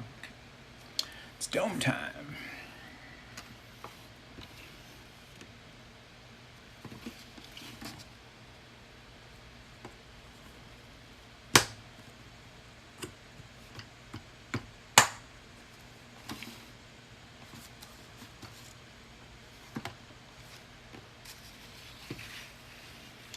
And then we got a fun little, this is like a display rack. Different stuff for sale, I guess. You got your binoculars. Gotta have binoculars for sale. I mean, what the heck are people gonna do if they can't find theirs? Oh. And you got your little brown thing for sale. I don't know what that is.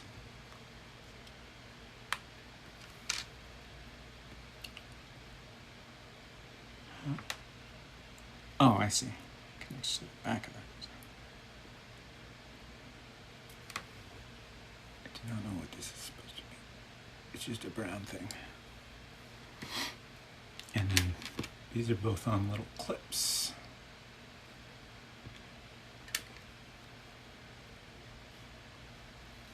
So they can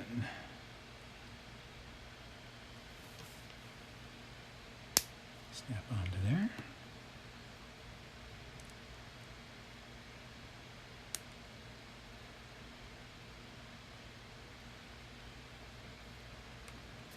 And then this just, is this the right side? I think so. There's a little clip in here to hold that all in place. Something just fell out inside.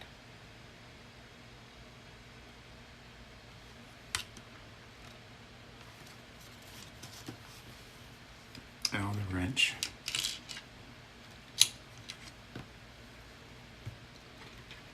Wrench fell out of its bucket.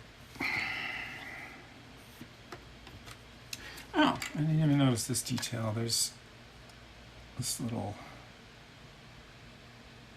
clip here hooks up to this when you close it. Just like, it's not a very tight fit, but it's like just enough to keep it closed.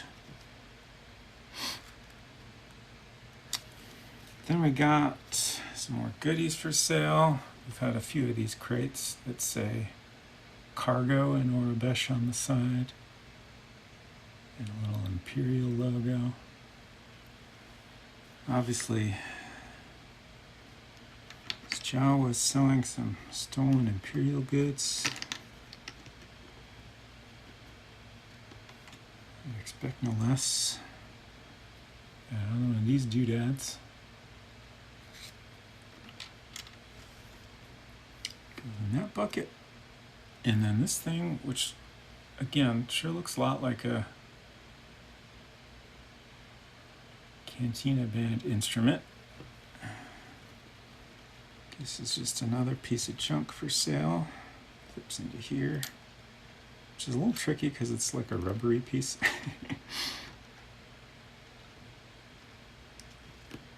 Oh my gosh. I think that's it.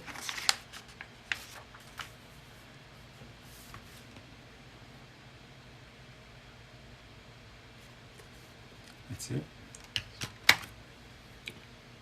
This is our final extra piece. We have a whole heck of a lot of extra pieces.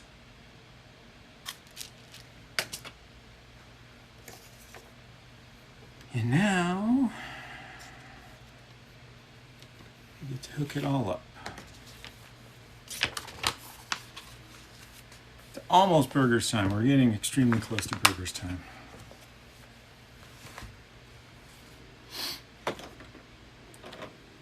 Oh heck. Oh heck.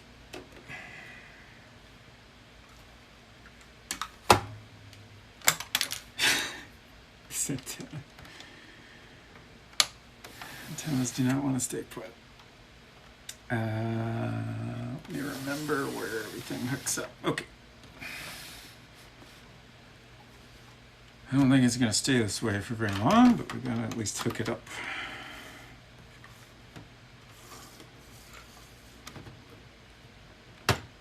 See how it all goes. And then this is extremely long. There's two clips here that can attach to these pegs here.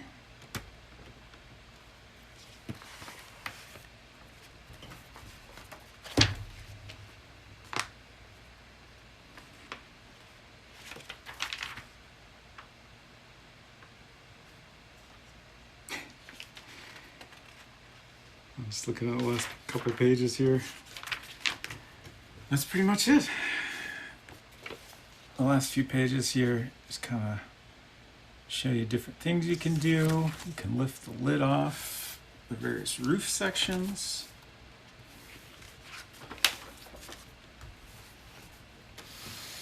I think we're going to have to go ahead and detach this part immediately. You have your different roof sections that pop off.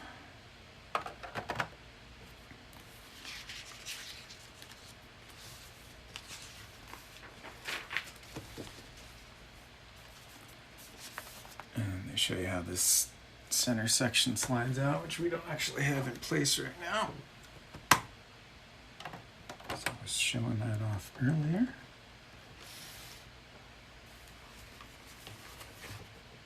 And they show how you can swing it all open, which we'll do one more time.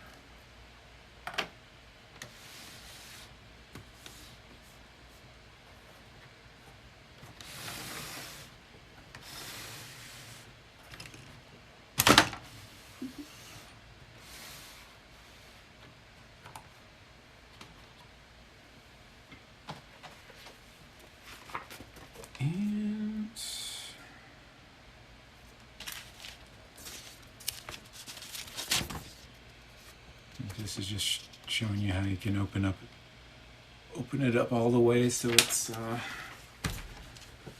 in extremely long mode. You can knock your antennas off, all kinds of things you can do.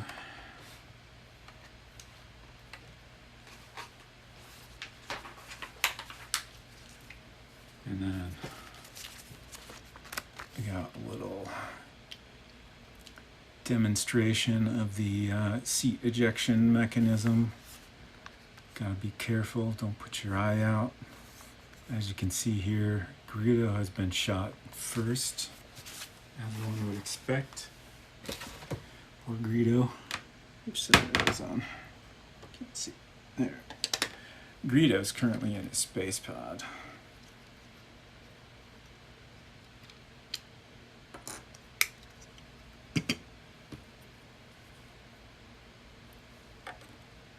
I can't see him very well.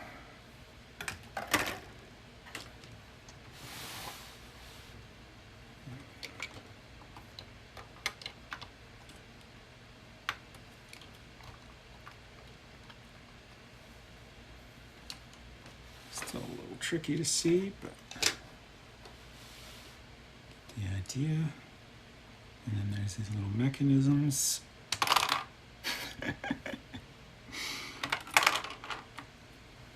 And if you want, you can have Han get shot. Rip Han.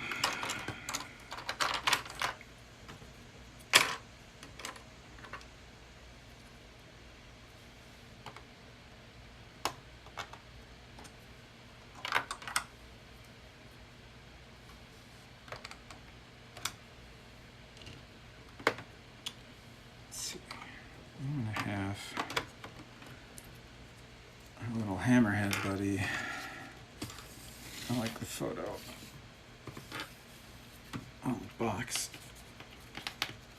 where our hammerhead pal is attending the Jawa shop. Where'd our Jawa go?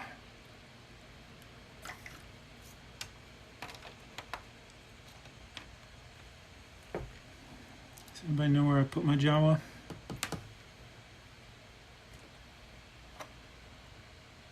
I sure don't. Right here.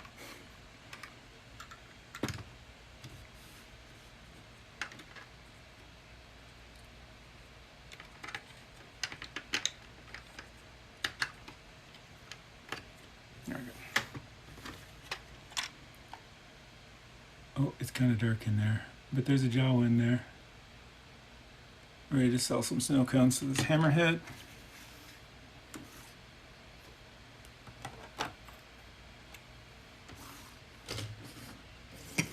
Various ships.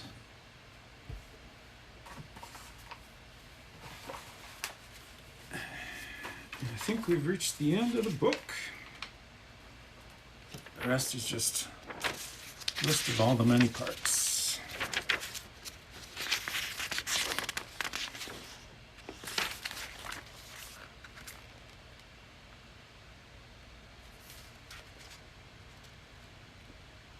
Dewback part number. I guess you gotta order the jaw separately if you need that.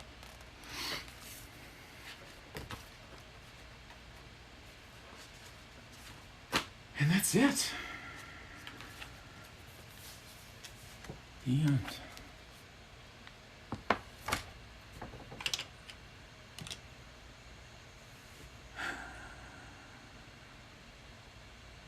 This is a big Lego set.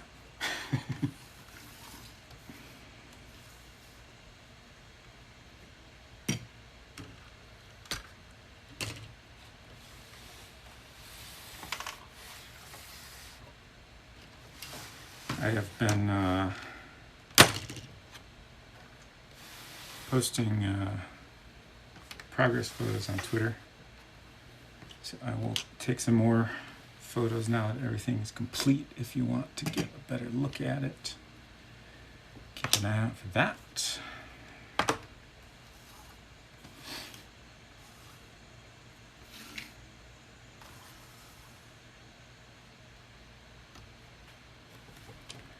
So, it feels like I don't know how to wrap this up. We're done. I can't believe it. I did want to show off, I just got a Lego set today that I ordered recently, and that'll be the next thing I build. So I wanted to show that off briefly. not opened it yet. I'll wait till I actually start building it. Wife need burger. Yeah, I'll finish pretty soon. I'll be back in just 1 second.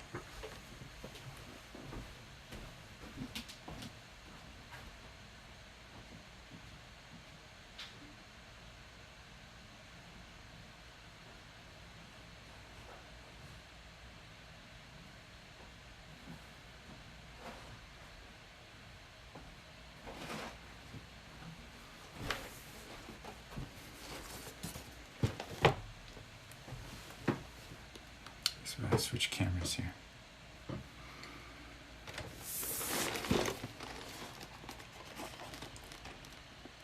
This cool little Fiat 500.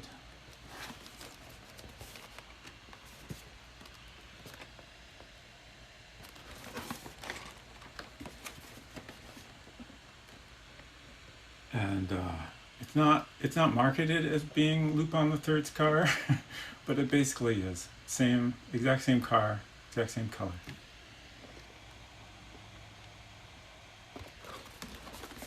It's got this fun little like artist angle to it, like doing little paintings of their car. It's got lots of fun little details. It's got like a roof that opens up. It's got pretty detailed interior. Trunk that opens up with the engine back there. Hood that opens up with spare tire. It's got this suitcase that attaches to the back. And that opens up where you keep your painting supplies.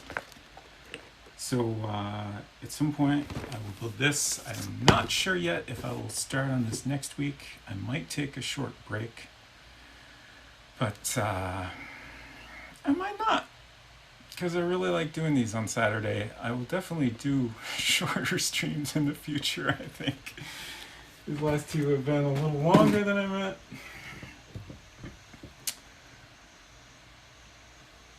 But thanks for joining me. I appreciate it. And it's great to have you all here. And I hope everybody else is having a nice dinner or just generally enjoying an evening. And oh yeah, once again, Holly and I, that's Unsecret Crush,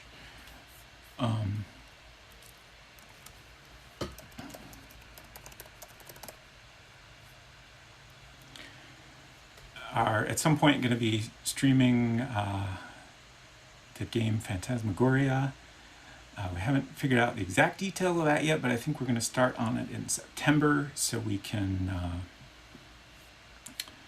continue that on to the spooky season of October. And I think that'll be fun. We've never played it before. I have very little idea of what to expect. But give either of us a follow if you're interested in that, or we'll probably tweet about it at some point once we figure out exactly when we're going to do it. I am trying to figure out who we could raid here.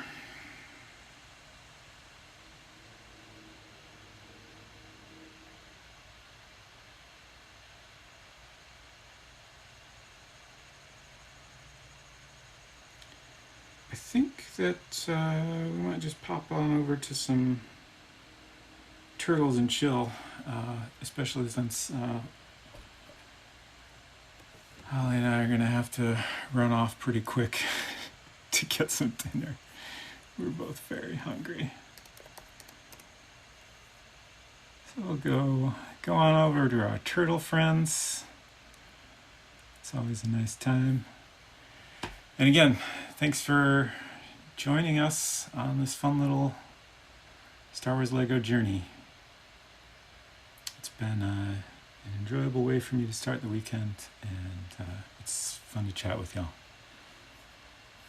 And I hope you all have a good night.